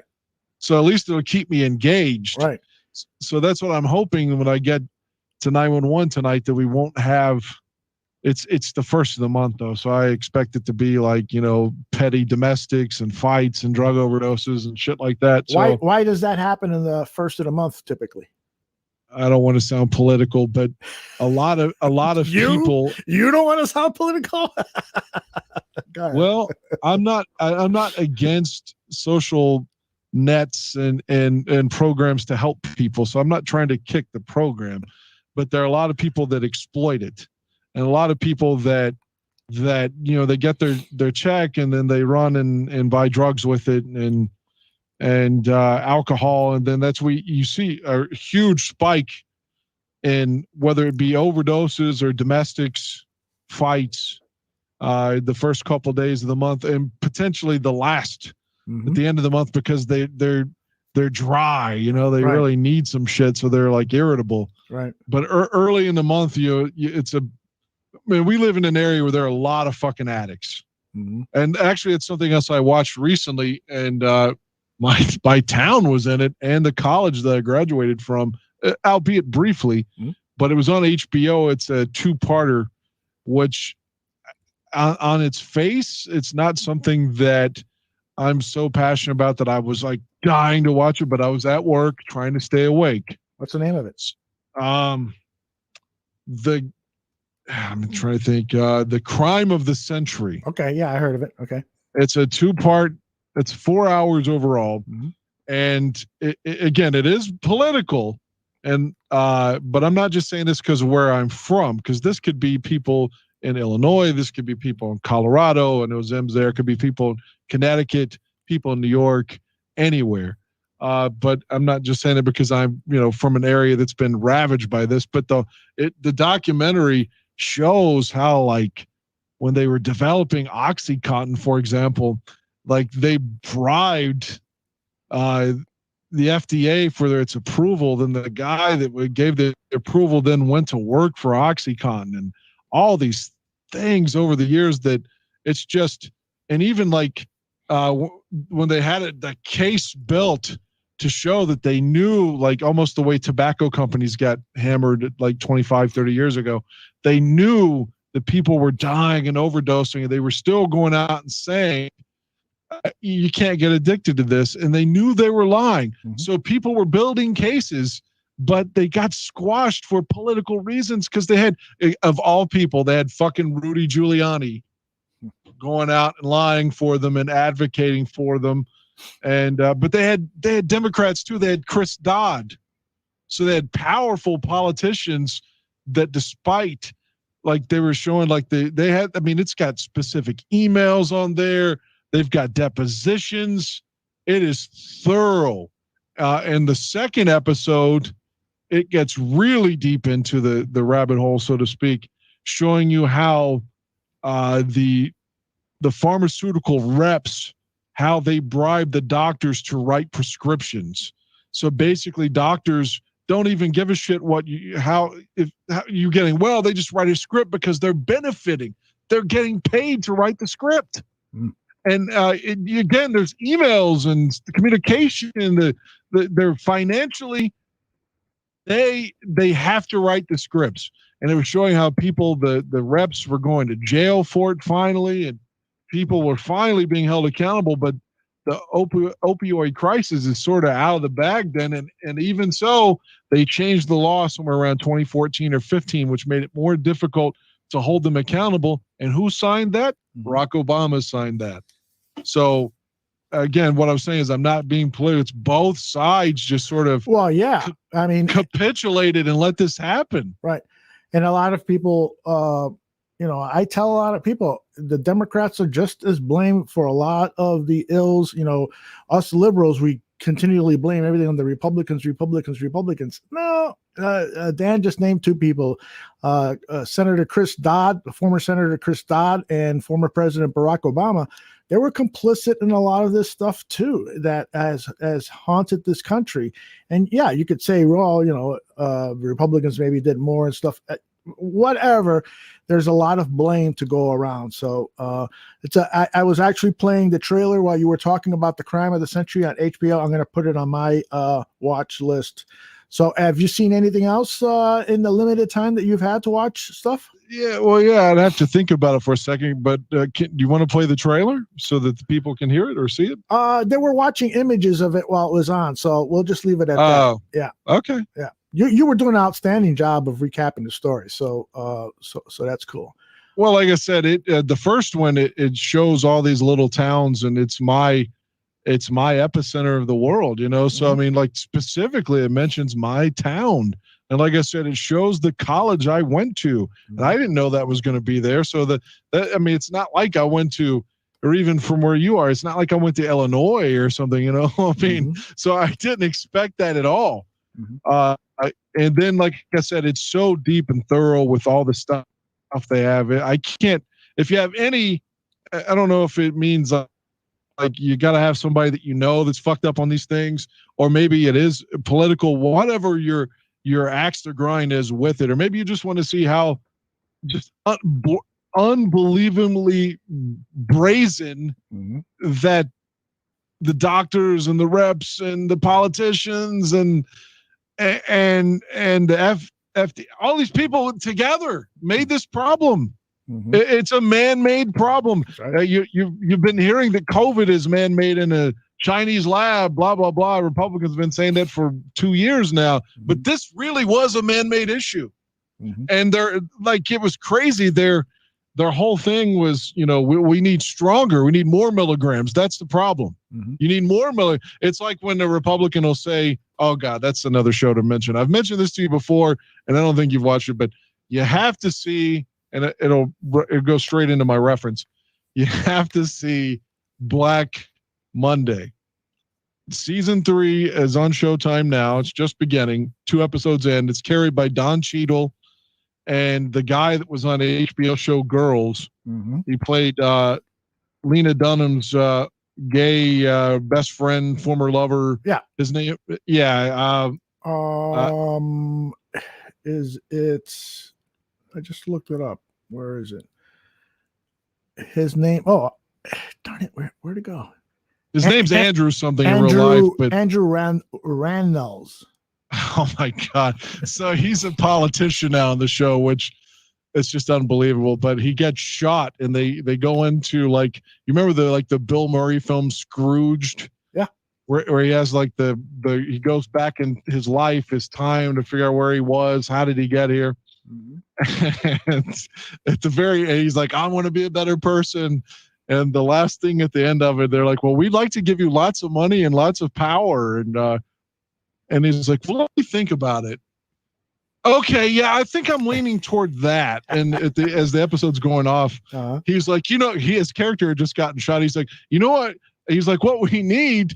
He's like, I want to talk about gun control. He's like, because we don't need any gun control. And he rips off his shirt. He's got a Superman shirt. And he's like, Jesus wouldn't have been crucified if he had a fucking gun. And like, it's obviously the creator. Seth Rogen's one of the producers. So clearly it's satirical toward Republicans, but he's so vulgar and so funny. The show's so witty. Like just throwaway lines are hilarious when they're talking about women masturbating. You know, guys, it's jacking off, right? They said for a girl, it's jilling off. Just like, yeah, little things like that are just fucking great. Again, I'm showing the preview here as you're talking about it. Don Cheadle looks great in a big fro. And Andrew Rannells, it looks like that's a big role for him. Oh yeah, he's great in it. And like season 1 is a view of how the stock market crashed in 87. So it's, if you like the nostalgia, like they're all like so excited about their regular Nintendo, as I was back then too. You know, and by season 2, it's more like 88. I think they're 91 now because he was wearing Magic Johnson gear and talking about the 91 finals in the last episode. So I think they're in 91 on it. So yeah, but the show was called Black Monday because initially it was supposed to go up to Black Monday in 1987 when the stock market crashed. But it kept going, man, and it's so good. It's if you see it, it's so witty that it's almost worth watching the subtitles. You know, because you miss jokes and it's vulgar. It's extremely vulgar. Like one of the things she was talking about, one of her guys being an ATM machine, and she's like, like ass to mouth. And the other guy was like, I didn't get that at all. Who thinks that? ATM? I was thinking the ATM machine, of course. Not ass to mouth. Nobody thinks that. I'm doing a poor job of depicting it, but it's so good. But yeah, the point of reference point was he was, again, it's facetious, I think, in nature, but he was saying what we need more of is more guns. And I actually know people like that. I know, and I'm not just kicking Republicans, but I used to work with one of the lieutenants when I worked at the police department. Like I said, did that job for 3 years. Mm-hmm. His whole thing, he was like, he talked really slow, which is fun to do an imitation of him. But he's always like, Dan, the reason we have these shootings is because there ain't enough guns. And like that, he really thought, now this guy sounds dumb. He's not. I don't know how he got this accent. His mom is Scottish, for fuck's sake. Is literally from Scotland, but he sounds like Forrest Gump. Mm-hmm. But this dude's a really, really sophisticated guy and a badass, man. He's tough as shit. But yeah, he was extremely Republican and thought that if kids were armed in schools, by God, it'd be better for everybody. I don't know how people come up to that. I mean, I'm not anti-gun. I'm truly not. I don't think that we should come after your gun or whatever. But I don't know if the problem is that there's not enough. Mm-hmm. But he really thought that. Hey, well, I've got that one on my list. I hope to get to it this summer. Have you ever seen the HBO show that was on about 10 years ago called In Treatment? No, I've seen it on, but I never got around to In Treatment. Well, they've revived the show after 10 years. They've brought it back. And just a quick synopsis of the format of the show. There's 4 30-minute episodes every week. And it's about a therapist and that therapist's relationship with her patients. And so it's basically an entire session. The patient walks in, they talk about their problems and so forth, and then it's over. And for the first 3 seasons, it was what was the name of the guy who was in the show? He was in that movie where they revealed the girlfriend he was dating was a transgender. The Crying Game? Yeah, The Crying Game. Who was the lead actor in The Crying Game? I haven't watched it in 20 years. I don't know. Well, anyways, he was the lead therapist back then. And now in this, the redo of the season, not redo, but the, PJ is asking, did I miss Dan's sex talk hour? No, that's coming up. Don't stay with us. But in the redo, the therapist, not redo, but the 4th season of it that they've brought back, the therapist is played by Uzu Aduba, who was prominent in the role that she had in Orange is the New Black. She was one of the inmates there, and she plays a therapist. And so on Sunday night, the first half hour is her relationship with a patient who is a Hispanic who is going through an existential crisis. He feels lonely. He feels deserted. He cares for a white kid who has a handicap. He can't take care of himself.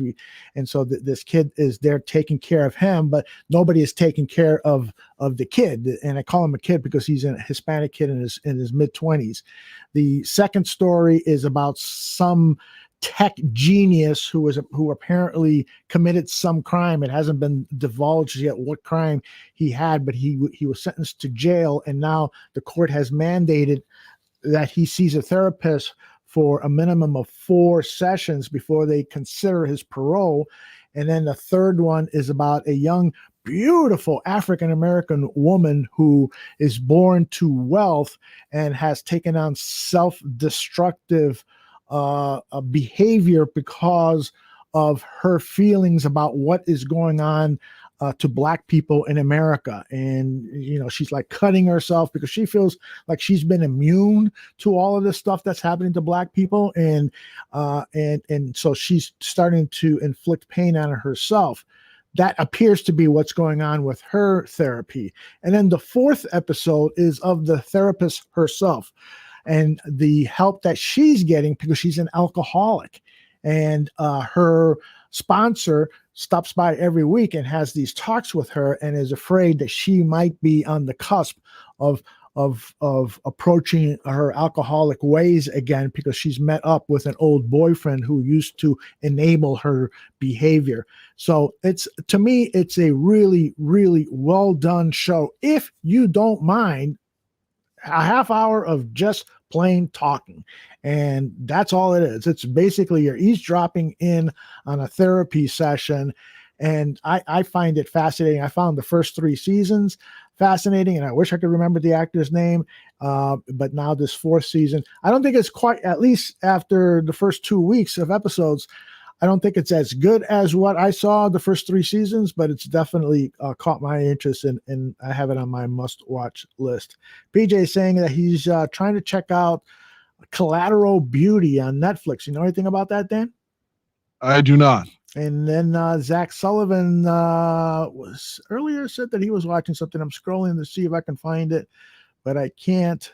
But Zach was very interested in what we meant by Kate Winslet's folds. So, Jesus, Zach. All right. Well, it is time now to talk about Dan's sex life. It is our weekly feature. Dan's been very, very busy, so he can't tell us about any recent sexual experience that he's had, but he will tell us about a sexual experience he had in the past. Oh man, I got to think of one. All right, while you do that, and this is going to be a great segue, not a great segue, but it's going to be probably an inopportune time to let people know that Allen Robinson's Within Reach Foundation is having a golf outing on June 21st over at Top Golf. They're calling it the Top Golf Challenge with Allen Robinson, and other Chicago celebrities will be there. And this is Monday, June 21st at 5 p.m.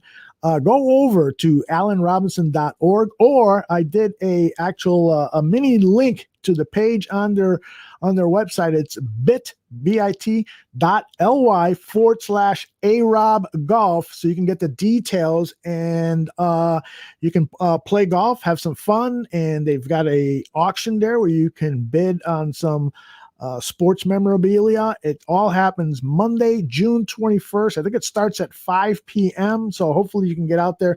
It's all for a very good cause. The Allen Robinson's Within Reach Foundation, what they do is they try to help kids who are doing well in school, but are in situations that make it difficult for them to reach their goals. And so Allen Robinson's Within Reach Foundation provides books, or provides clothing, or provides food, provides those things that are necessary for these kids to meet their dreams. All right, back to Dan's sex life. Dan, what do you got for us? I don't know. I don't know where to go. I feel like, well, it's only 10:40, so my time. I could give you a long story. Oh, yes. Go for it, brother. All right, I'm going old school here, and I've mentioned some of this before, so this is again, if you've heard this, I apologize. I don't want to be redundant, telling the same stories, but I don't know. I feel like this is quickly could be redundant because how many stories can I give? But okay, so I had a Curb Your Enthusiasm moment once. Okay. There's a lady named Lauren who I met in January of 2007, right as the Bears were about to go to the Super Bowl. And I thought she was hot, she's just really, really pretty, and so I throughout the course of 2007, I'm trying to I'm trying to fuck her. Let's just say it. But I like her. I'm interested in her. She likes the same music and things like that, So I'm trying to get her to go to concerts with me, anything to be impressed, hey, I'm a DJ, something. Let me get some points some fucking where. And as fate would have it, finally in August of 2007, almost 8 months, I finally about to fuck her. All right. Are you here? Yes, I'm here. Okay. So I was a little bit excited because, again, she was way hotter than me. I thought she was, like I said, just smart and sexy and like I'm really I've been thinking about this for 8 months. I've probably like been doing, some masturbation, thinking about her, like, and here it's coming into fruition, pun intended, which is what I'm about to say. So I probably finish a little bit soon. I had been drinking too, so I'm going to say it was under 10 minutes anyway. And so I can't remember exactly how soon, but it was, I wasn't exactly proud of my first effort, but I was really excited. And so we're doing it, and I'm like, fuck, I think in my head, I'm like, I don't know, like what she's on, because hell, I'm 26. I didn't want kids at that time, Mm-hmm. And so I'm like, yeah, jump off of her. Like, I know some of it got in her. And, then I finished the rest, like, and so we're laying there and it's dark, but she looks over and she's like, I'm expecting her to be like, oh my God, did you come in me? Or that's it or something. But she goes, did you not like it? And I was like, you're fucking with me. You're kidding me. She's like, oh my God, you didn't like it, did you? I was like, what are you talking about? I just came. Of course I liked it. She's like, you didn't come? I was like, what do you mean I didn't come? Are you accusing me of faking an orgasm? I was like, because there's no, like, I'm a guy. You can't fake it. I felt like Larry David.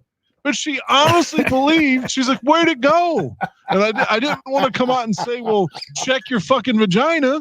Oh, Jesus. Because I didn't want her pissed at me to say I just come in her and I didn't ask, and I just fucking frivolously, carelessly spilled in her, so I got some of it in her, not all, but probably enough, to fertilize an egg here, but which obviously didn't happen. But still, I didn't even know if she was on birth control. I just was like, fuck it, like, let's create a child. You're hot. I don't know.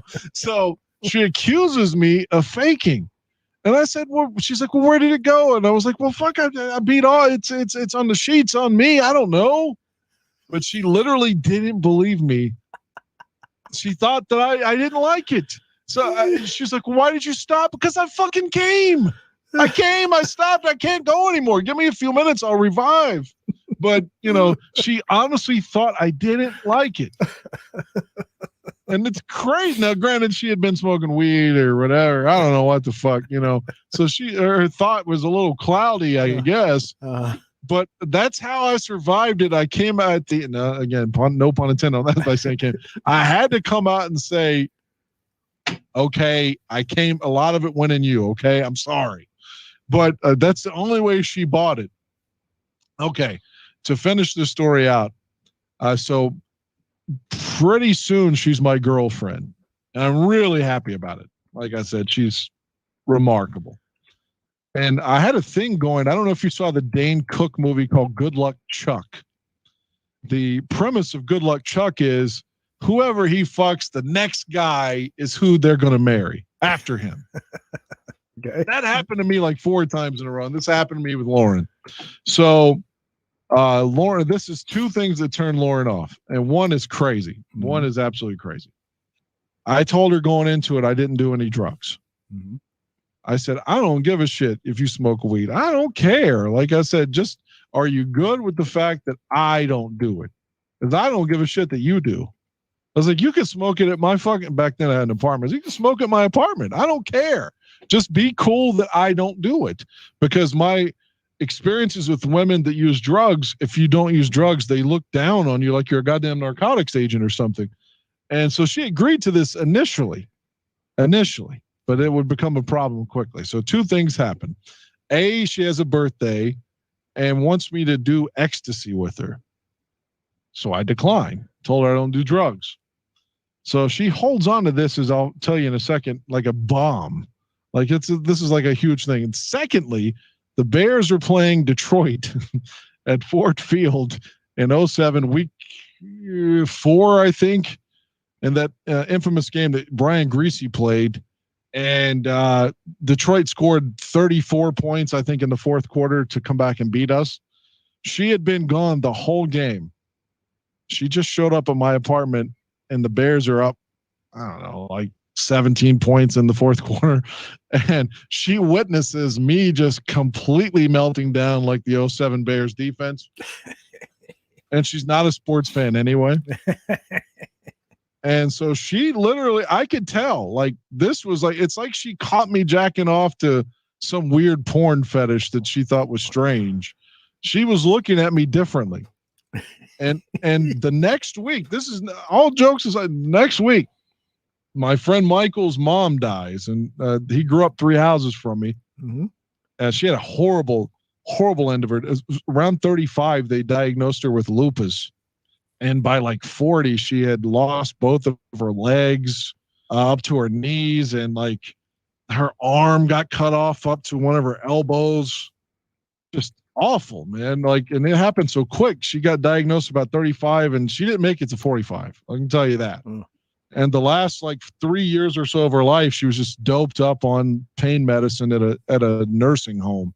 Just had horrible death. So she's a good lady, you know. So I had to go to her funeral, and rightfully so, because like I said, I grew up next to her, and she was a good woman. Actually, it was her wake, and so Lauren and I are leaving my apartment, and I say, "Well, I'll see you later. I'm going to go to this wake." And so as I'm going to the wake, she calls my old school landline answering machine. I still had a landline, and dumps me on my answering machine and gives this long soliloquy that's like 5 minutes until the message cuts off. It's at least 3-4 minutes. And part of the message was, you know, you wouldn't do ecstasy with me on my birthday. And she was like, and you bought me a CD. Who does that? She said that. And not because like CDs are relics then, because they weren't. Right. You know, CDs are still, I was buying something for myself, a band that she likes called Him. I think they suck, but they had a new album that came out that week, so I spontaneously bought it for her. She said, who does that? I mean, I'm still to this day, what do you mean who does that? Who gives a, like, you like a band, they got a new album, I buy it for you. Like, that's who I am. Fuck. So she says, you won't do ecstasy with me. You bought me a CD, and your behavior during that Bears game. And she broke up with me while I was at a wake on my answering machine because I wouldn't do ecstasy was the large part. And it's too bad because I said she was really, really hot. She's smart. I really dug her. And of course, the next year she gets with the dude, they get married. They're still married. 2008 on, they're still married. Wow. Like I just expected her to be flaky and, you know, fall out with this guy too, because maybe he didn't do the right drugs with her, but no, something happened and they're still married in 2021. So, but she honestly thought early on that I faked an orgasm. That is unbelievable. We got people in the chat room sharing stories too. PJ says that he actually faked an orgasm because he was pumping for 45 minutes and he got tired, and he faked that he ejaculated into his condom. So you've ever done that? No, I've never really thought about that. I guess if I was going to fake, I could always say that I was getting a cramp. You know, you could always say, oh, it's just the position, something, you know. But I don't even want to fake cramps either, because cramps really do happen. You know, like if, I don't know, just spontaneously something happens, you know, you turn the certain way and it hits, and maybe I haven't eaten enough potassium and some bananas that day. I don't know.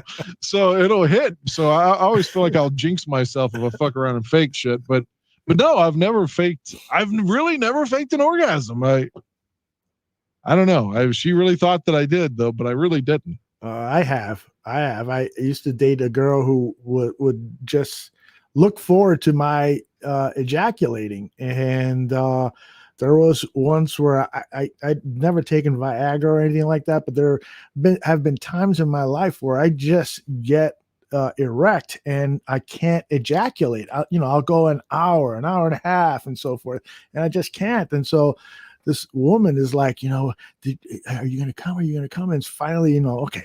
Yeah, there it was. Where is it? It's all inside you.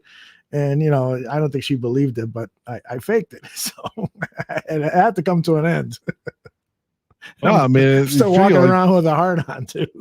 I say, you feel like they could just, I don't know. I don't have a vagina, so it seems like you could feel it or something, though. Yeah, I don't know either. So I probably wasn't very convincing. So that's my story there.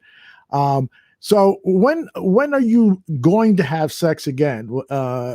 Are you looking forward to it? Is it marked on your calendar on Friday, such and such a date? I'm going to get back on the saddle after all this work that I'm doing. I don't know. I mean, hopefully sooner than later, but I don't know. It's been a couple weeks now. So how long does it take for you to start to feel like, holy shit, a swift win here and I get an erection because I haven't had sex? How long does that usually take? Is it a couple of weeks or more?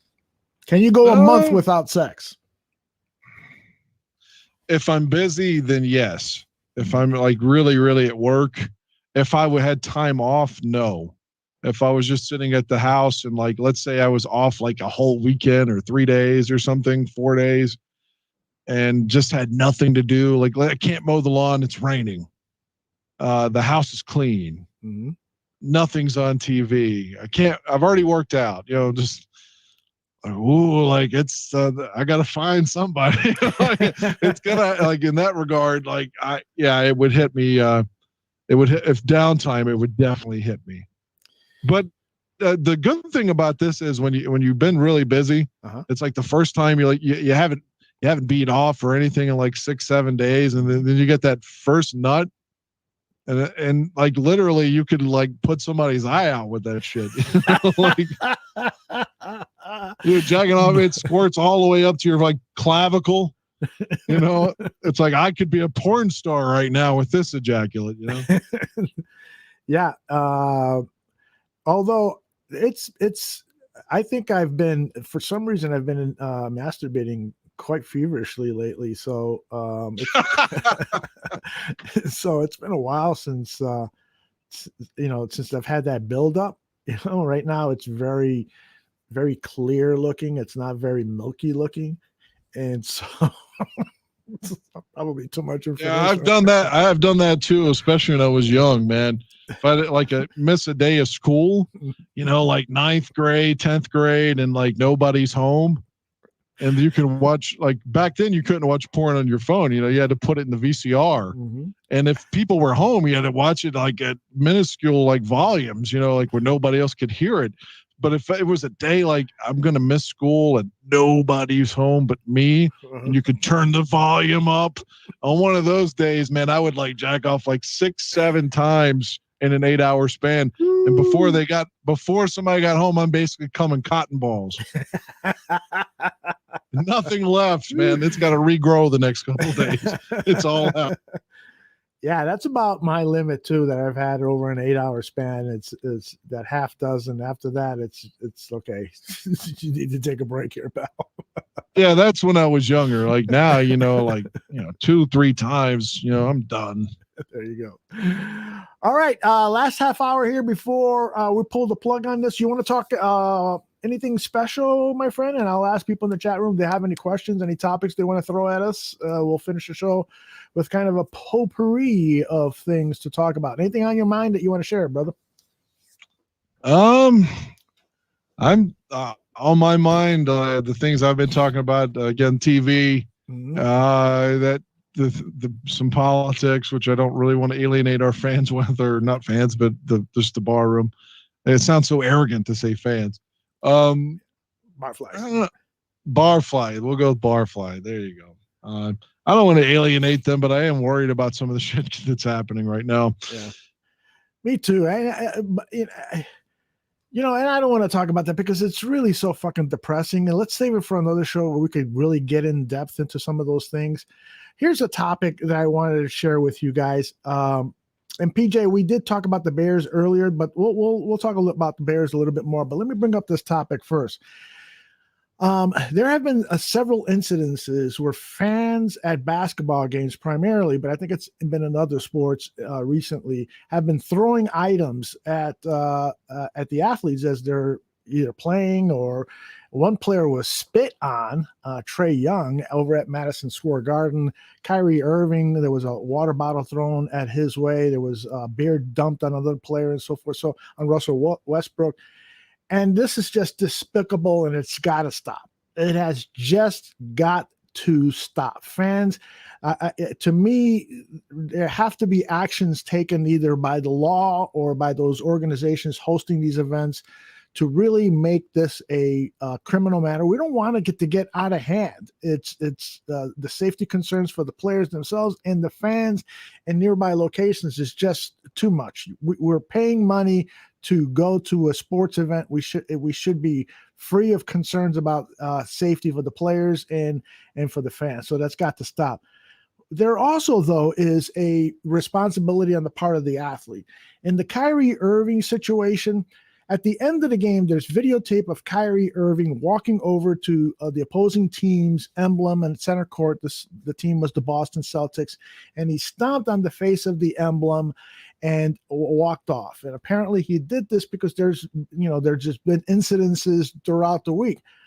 But afterwards, he talked about respect. Kyrie Irving saying that the fans need to respect players and to respect the fans around them. And so I asked Kyrie Irving, were you respecting the game when you did that? Were you not antagonizing fans to throw things at you? Not that I'm excusing their behavior. Absolutely not. But what I am condemning is Kyrie Irving saying that the fans should respect, and yet he is not doing his part to respect his opponent, to respect his opponent's home court. Go ahead, Dan. It doesn't matter what they do. I mean, I watched the Malice at the Palace live, not at the game, but I mean on TV. And in Detroit in 04, I think it was. If I'm at a game, it doesn't matter what the person. It's okay to boo, yell, talk shit, whatever, which still isn't my forte. I'm not going to be caustic with. I mean, maybe boo. But I'm not going to be personal with anybody there, even if I don't like them or whatever, because exactly. That's not who I am. I'm not going to try to make anything personally other than they know it's a business and, so we're booing them because we don't want them to win or whatever.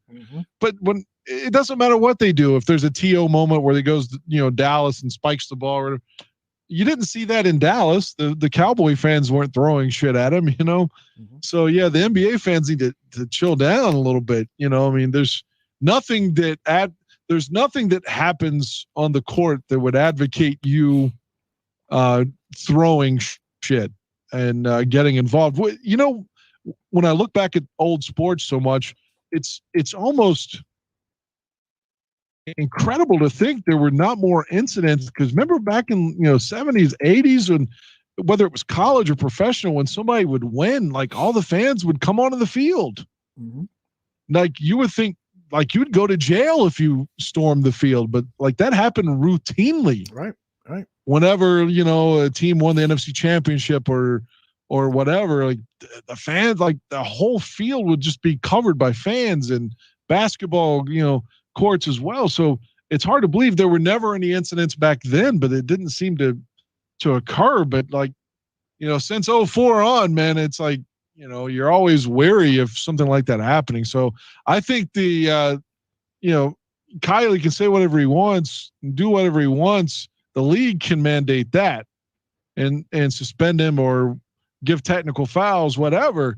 It's up to the fan to just be the fan. Well, you can't get involved, even if you don't like what he did. I mean, who are you to get involved? Absolutely. You're a spectator. And PJ rightly says physical assault is not equal to stomping on an emblem. And I agree. And I think I said that in my little diatribe there, but it might have gotten lost with some of my other words. It doesn't equate at all. What that guy did was criminal. And hopefully he spent the night in jail and maybe even longer, because that was a physical assault. There's no doubt about it. But my problem with Kyrie is that he talked about respect, that the fans should respect the players and so forth. But he didn't play his role in being respectful. Kyrie doesn't deserve jail time for that, because clearly one is physical assault and one is just being an asshole, disrespectful.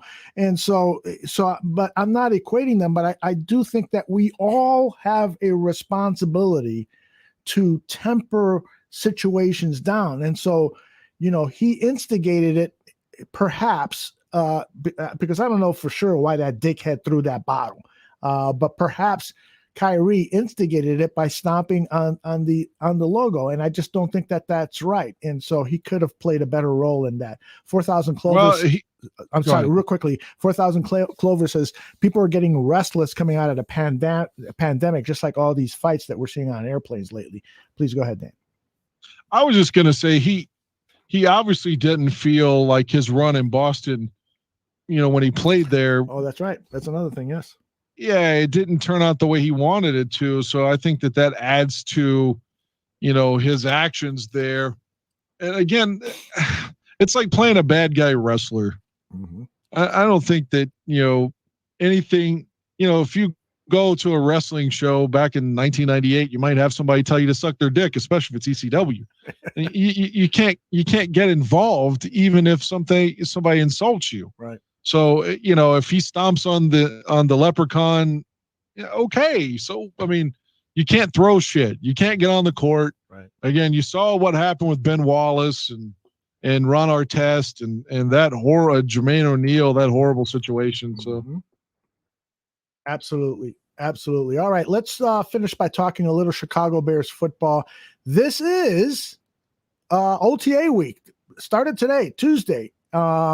Unfortunately, a lot of people don't know about it because the goddamn cameras weren't allowed. We talked about that at the beginning of the show. The whole goddamn media thing with the Chicago Bears is just driving me crazy that they aren't allowed to at least take photographs and there'll be some reports. I think that the Chicago Bears organization needs to kind of understand that there is value in feeding the fans some information during the course of the entire football season. Even on June 1st is let the photographers get in there and shoot some pictures of the players arriving and things like that. And I don't know. It's infuriating to me that they are not feeding the media machine more. But anyways, the OTAs are scheduled. There will be no live contact. It's going to be 7-on-7 play, 9-on-7, 11-on-11 drills. Those are permitted on the NFL rules. Are you hoping to hear anything come out of these OTAs regarding the quarterback position, regarding any particular player, anything that will help you feel a little bit better as we motor on into the season? I just don't want to read about any injuries. That's just don't get hurt and we'll be happy. Yeah. That's the only thing. I really don't want to see anybody get hurt that's significant right now. Right. If there has to be an injury, it should be to some other team's quarterback so they can call the Chicago Bears and make us an offer for Nick Foles. And I'm not wishing injury on anybody, but that is the reason the Bears still are holding on to Nick Foles onto the roster is for that purpose, is the hope of trading him sometime over the next few months. And the only reason is potentially going to happen is because there's going to be an injury. The other possibility is the New York Jets. I don't think the New York Jets have a viable backup quarterback to their rookie, Zach Wilson. And so there's been speculation that Nick Foles could be going on over there because Nick is a great backup quarterback to have. He's a great tutor. He's a great mentor. He's a great teammate. And so he potentially could be good for Zach Wilson. The question is do the Jets think that he's capable of taking snaps in an emergency situation, or if Zach Wilson has difficulty in his rookie season. So that could be the stumbling block. But I agree with you. You don't want to see any injuries, but you do want to see that the attitude is good. You want to see that Justin Fields has a command of the playbook, and that the players that are interviewed about Justin Fields are all talking about him like he's the second coming of Christ. You want to see enthusiasm. We'd love to, when Matt Nagy meets the media, we'd like some candor.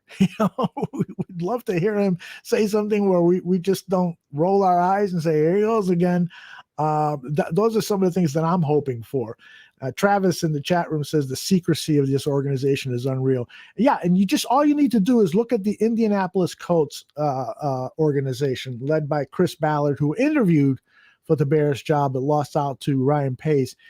He's totally transparent, not totally 100%. He's not going to give a competitive advantage away, but he's much more transparent than the Chicago Bears are, and it hasn't hurt their one-loss record one bit. I think that the Bears take it a little bit out of control. And we talked at the beginning of the show regarding Morgan Moses. There are people in the chat room talking about him. He is, of course, the right tackle of the Washington football team for the last several seasons, played a hell of a lot of snaps, was a highly regarded right tackle. I'm glad that he is a potential target for the Chicago Bears, because I think that the Bears offensive line is still not set. I still have trouble thinking who's the backup left tackle for this rookie. What if he has trouble adjusting? Now, Morgan Moses is not a left tackle, but at least he could, you could throw him over there in emergency, which is what Washington did in one game in his career. He was forced to play left tackle because of an injury. So, any other position area, Dan, that you are hoping that this team improves and that you might be looking at not only during OTAs this week, but during the course of camp? One position area that you're hoping you hear good reports about? Yeah, wide receiver and corner. Mm-hmm. Yep. A wide receiver, to me, you've got, well, like we were mentioning earlier, it seems like Anthony Miller's going to be back. It felt like potentially when McCaskey called him out that maybe he was going to be gone. There seems to be no accountability. I'm sure Javon Wims will be back too, but I'm hoping on a whim he's cut, intentional pun, that he's cut in the spring or in the summer rather. But more than likely we've got, Miller's a 3, Mooney's 2, Robinson's 1. Mm-hmm. So what else do we have? The guy from San Francisco, maybe he's 4th, and the guy he drafted, maybe he's 5th. You'd like to have some more depth there. And obviously the corner, the way you're not sold on the left tackles, the way I feel about Vildor, like, oh man, I don't know. Everyone's like, did you see him play at the end of last season? Like, I did. And I'm asking you the same question. Did you see him play? Like, maybe he'll improve, but I don't feel too confident at corner. Yeah, I think Jalen Johnson is going to be a above average cornerback with the possibility of being a premier type cornerback. He had his rookie challenges. There's no doubt about it that there were times where he was being taken advantage of by veteran quarterbacks, and there were times where he just made mistakes, but there were other times where he played really, really well. And that cornerback position is one of the most difficult to play in the NFL. I'm troubled that there isn't depth at that position. I'm troubled that Jalen Johnson has a bum shoulder that has bothered him the last 2 seasons and has stopped him from having 2 complete seasons at the position. So I'm troubled about that, but I don't have any hesitation that I know he's an ascending player and will be playing better football. And the other issue that I have is Desmond Trufant is now slated as the other starting cornerback. Boy, I'm not sure he's the guy. I'm hoping, and what about Vildor? I mean, he didn't look that good. Well, Kindle, I think the jury is still out on him. I keep going back to the player I saw at the Senior Bowl, the player that the scouts at the Senior Bowl told me that this guy is going to be an NFL player. He just needs time because he came from Georgia Southern University, and so he hadn't seen that top-notch talent, but he's got all the tools, athletic tools, to become a starting cornerback. So I'm hopeful for him. I'm hopeful that Artie Burns, the former number 1 draft pick of the Pittsburgh Steelers, who last season he signed with the Bears on a 1-year contract, but he didn't play because of an injury. He re-signed for a 1-year contract. He's only 25 years old. So Artie Burns, if they thought that, he was worthy of a first-round draft pick, and the Steelers have always done a good job of detecting young talent, especially on defense, I got to believe that he still holds some possibilities. But again, we're at that situation where we got a lot of maybes at that cornerback position. So I agree with you at that position. And I agree with you regarding the depth position. Outside of Darnell Mooney and Allen Robinson, we've got a lot of maybes there too. One guy from that wide receiver position that I have expectations that he could have a breakthrough season is Thomas Ives, the wide receiver, the 6'5" guy from Colgate. Every time I've seen him in preseason games and so forth, he's just done it. He's executed. And so hopefully, is he Tanner Gentry? Is that what you're saying? No, Tanner Gentry was it was even all the hoopla regarding Tanner Gentry back then. I didn't buy into it because it was just too soon. Yeah, he had a couple of great catches in camp on vertical routes, but he didn't know the route tree and so forth. And Thomas Ives has been on the roster now. This is his third season. So hopefully, and all that. Okay, well, maybe he's Mike Cass then. Remember Mike Cass? Every year in like 06, 7, 8 would be the guy that was supposed to be the best wide receiver in camp and always got cut. Yeah, I mean, there's been a lot of guys like that. There's no doubt about it. But I do think that there are certain players who are kept around in the practice squad because they need development time. And he could be that guy who could be now at the age of 23. This is his third season coming into the NFL. He's only 23 years old. He could potentially be ready to start contributing in a nice way in the NFL. And another guy at the tight end position who we saw score a touchdown on Thanksgiving Day in Detroit, Jesper Horsted. He might be a guy who has been around with the team now. This is his third year with the team. He might be a guy who we could see some good things come out. That's why you keep these guys around. They're on the developmental squad for a reason, and hopefully they develop. The Bears desperately need guys to develop because they don't have, you look at their starters, you don't have 22 guys that you say, yeah, this is outstanding. We're set here when you include thinking about the depth at every position. So we need help. We definitely need help. PJ is worried more about the center position than the left tackle position. He says Mustipher didn't blow him away, and there is no other real center. Daniels and Whitehair, best positions have been offensive guard. Mustipher, to me, PJ, is a guy who showed great promise in his rookie season. He didn't grade 100%, but his teammates love him. He's a very smart guy. They love the way he calls the signals. And he's got the respect of the defense and the offense. I expect him to be on that list of players who are ascending and are going to do well. And to have Daniels or Whitehair as a backup center, you could do a hell of a lot worse. I'll tell you that. Are you worried at all about that? I still say that Olin Kreutz swears by him, and Olin Kreutz knows the center position more than I do. So I'm going to say if Olin really believes Mustipher is a find, then maybe he is. I still am interested to see who's going to play left guard versus right guard of the Cody Whitehair, James Daniels experiment, because neither, it seems like both have either been center or left guard. I totally agree. That's one of the things that I'm hopeful that we'll get reports from the media is that they tell us, lined up at the offensive line positions where this guy. And so they got the most snaps. And that might be a clue as to what the Bears are thinking. I just put up on the screen Travis saying that he is forecasting Jenkins at left tackle, Whitehair at left guard, Mustipher at center, Daniels at right guard, and Moses, the yet unsigned former Washington football team player, as the right tackle.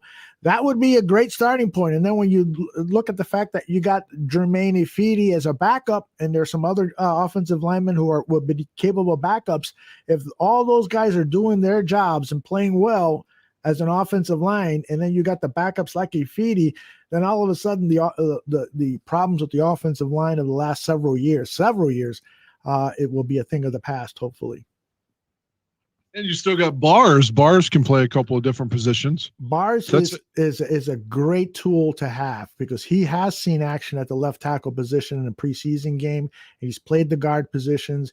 He's played center. He's played center. We don't want to see him at center, but he has played center on an emergency basis.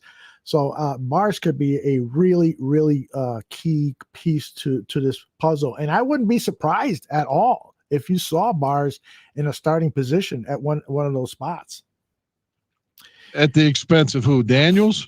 Yeah, at the expense of oh man, that would be. Well, first of all, I wouldn't be surprised if Alex Bars is the guy they're thinking about as that swing tackle who would play right tackle and left tackle, and maybe he beats out Jenkins for that left tackle position if Jenkins has a slow start to his pro career. That's a possibility. I'm not hoping for it. I'm not saying it's going to happen. I'm just saying it's a possibility because Bars, every time I see that guy play, I just am so enamored with him. And he's a big guy. He can play tackle at 6'6". He may not have the nimble feet for that left tackle position that you'd like. PJ is saying $5 million for Jermaine Ifedi as a backup. Hey, it is what it is. You know, you pay the guy with the thoughts of him being the right tackle, but if somebody comes in and beats him, then you've got for 1 year anyway an expensive backup, and maybe some team is going to come calling, hey, we need a right tackle. Is Jermaine Ifedi available? Or maybe I'd have to look at Spotrac or overthecap.com and see what it would cost if they just dropped them, what the dead cap is, and maybe you save that money and can apply it somewhere else. So I don't care what he's being paid of. If he's being paid $5 million as a backup, and I think it's $4.5 million, and then $500,000 as a bonus, I think for playing time, something like that. But regardless, it doesn't bother me. I'm glad that he's on the team, and if it's on a backup role, then that's speaking highly of what we have at the tackle position. So hopefully. Dan, you winding down? You taking a little? No, I'm listening to you, man. I'm sorry I didn't jump in. No, I'm sorry. I've been talking way too much here. No, I just listening. I agree. I mean, you know, I think you got to see what you have in Daniels. You got to hope he comes back. He's in the last year of his contract. You don't want him to be a bust, so you hope he comes out and you have to re-sign him. That's what you hope. Yep. Because otherwise he's another wasted pick. I don't know how many more years Cody has on his deal. He just re-upped a couple of years ago, right? Yeah, he did. This is the last year. He still has more time after his contract. I remember seeing this a few months ago, and this is the last year where you can't trade him or cut him because the cap hit will be, you're better off just keeping him on the team. Even trading him would cost too much. But after this year, there's a potential out for the Chicago Bears by either trading him or cutting him if necessary. I mean, we've seen Kyle Fuller cut. So, and with this regime of the Chicago Bears, don't be surprised if a guy like Cody Whitehair was cut after the season if they couldn't trade him. But I think Cody Whitehair has tons of trade value. And here's a prediction for you. Bold prediction time. I would not be surprised if one of the offensive linemen on the roster is traded before the start of this upcoming NFL season. I think that there's teams in need that might be looking at some of the players on the Bears and saying, boy, if we could have an Alex Bars, or if we could have a Cody Whitehair, or if we could have a James Daniels, we would love to try to acquire them. So, well, if someone wants to acquire a Javon Wims, we're all come get it. Yeah, I don't think anybody wants Javon Wims. And God bless Javon Wims. He's an outstanding special teams player. That's why he's still on the roster, but he's got to get his head straight.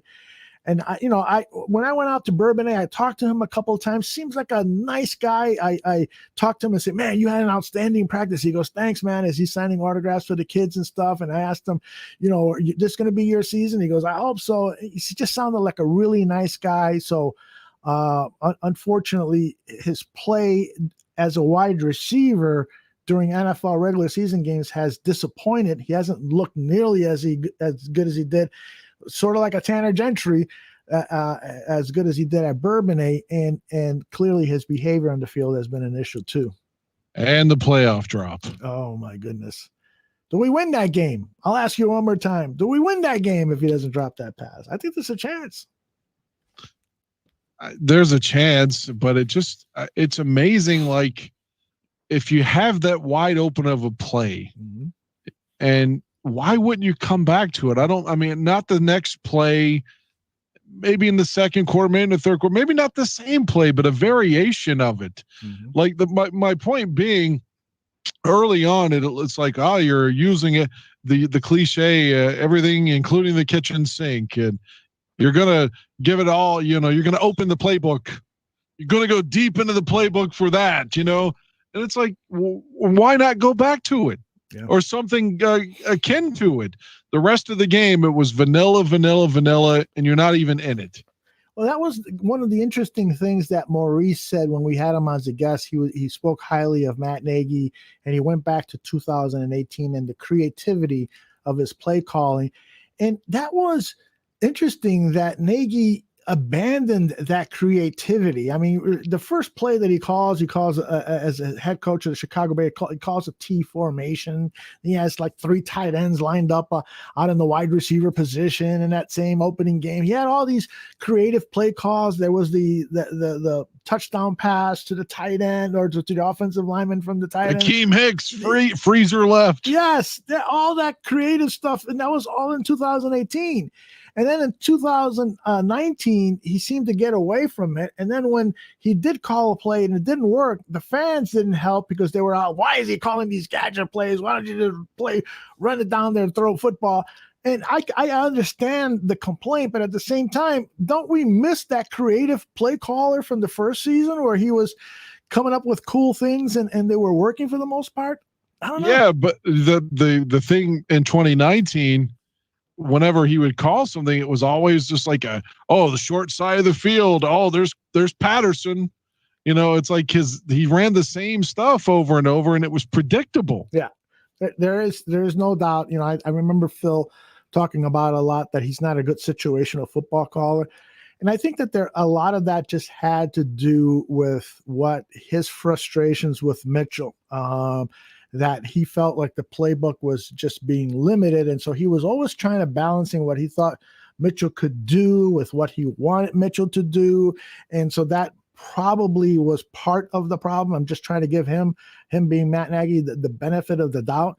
But I'm hopeful now that he's got his quarterback, he's got his guy, that we won't see those play calling errors, those play calling I thought Nick Foles was his guy, remember? I just will never, ever understand that whole thing. I just never will. You've got a mobile quarterback in Mitchell Trubisky. And so as his backup, you're going to bring in a statue. So how does that help with play calling in case Foles has to come in? That's number one. Number two is, didn't you see Nick Foles play the last couple of seasons with Jacksonville, and then prior to that with who was he with prior to that? Philadelphia, Eagles. Yeah, he's not the same quarterback that he was when you coached him. And for coaches to think, well, I can bring him back to that playing style is again another piece of evidence in that trial that you want to prosecute him for, Dan, about Matt Nagy just being so full of shit and so full of himself.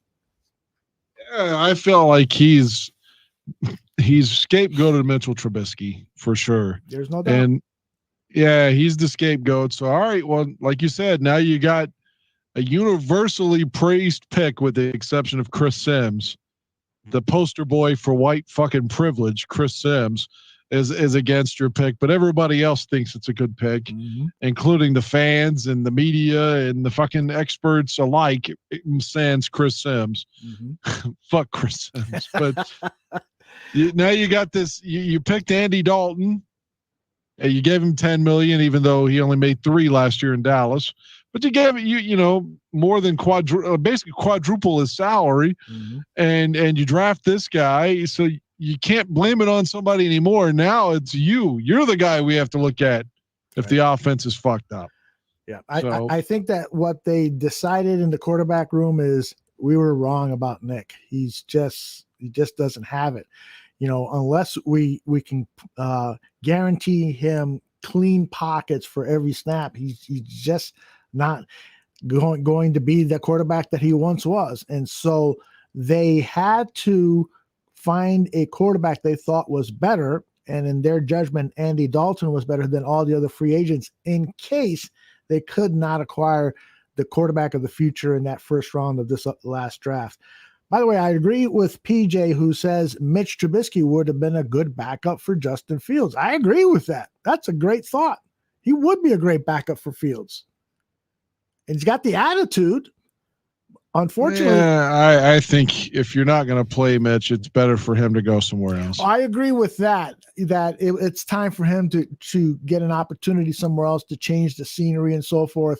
But after that 1-year contract is done, if he's out there and Dalton and Foles are gone and Fields is the starting quarterback, I would entertain the idea of bringing Mitch back as the backup. Would you? I don't think he'd come anywhere near Chicago with Matt Nagy here.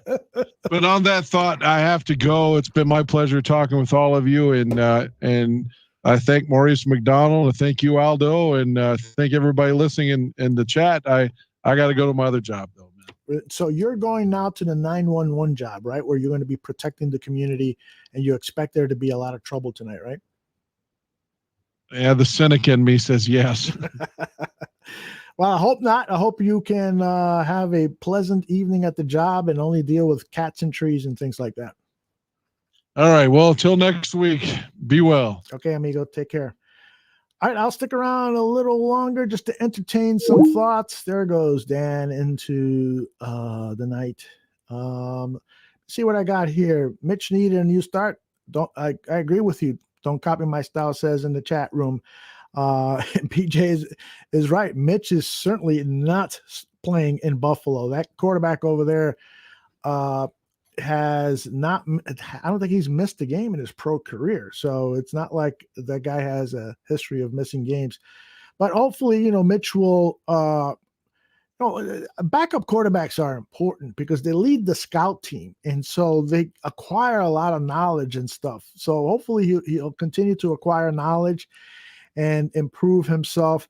The thing about Mitch is just his vision. He just doesn't see the field really well. He gets locked in on receivers. Adrian Amos said it, after a game once, and that interception in game 1 of the 2019 season, the Packers players said it, we just want him to play quarterback because apparently they don't have a lot of regard for him as a quarterback.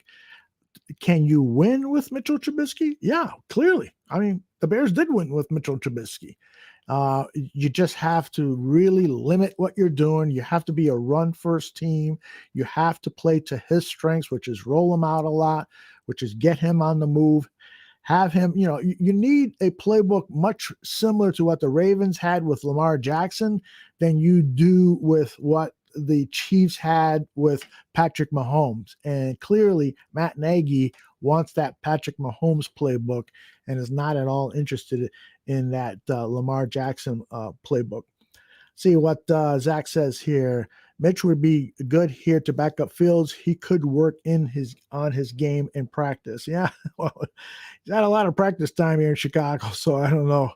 All right, I think we'll wrap things up and just tell people that tomorrow morning, are you a hockey fan? Well, then Wednesday at 2 p.m., every Wednesday at 2 p.m., you really, really need to check out Bar Down Hockey Talk with Joey and Vinny Parisi. These guys know hockey like I know the back of my hand.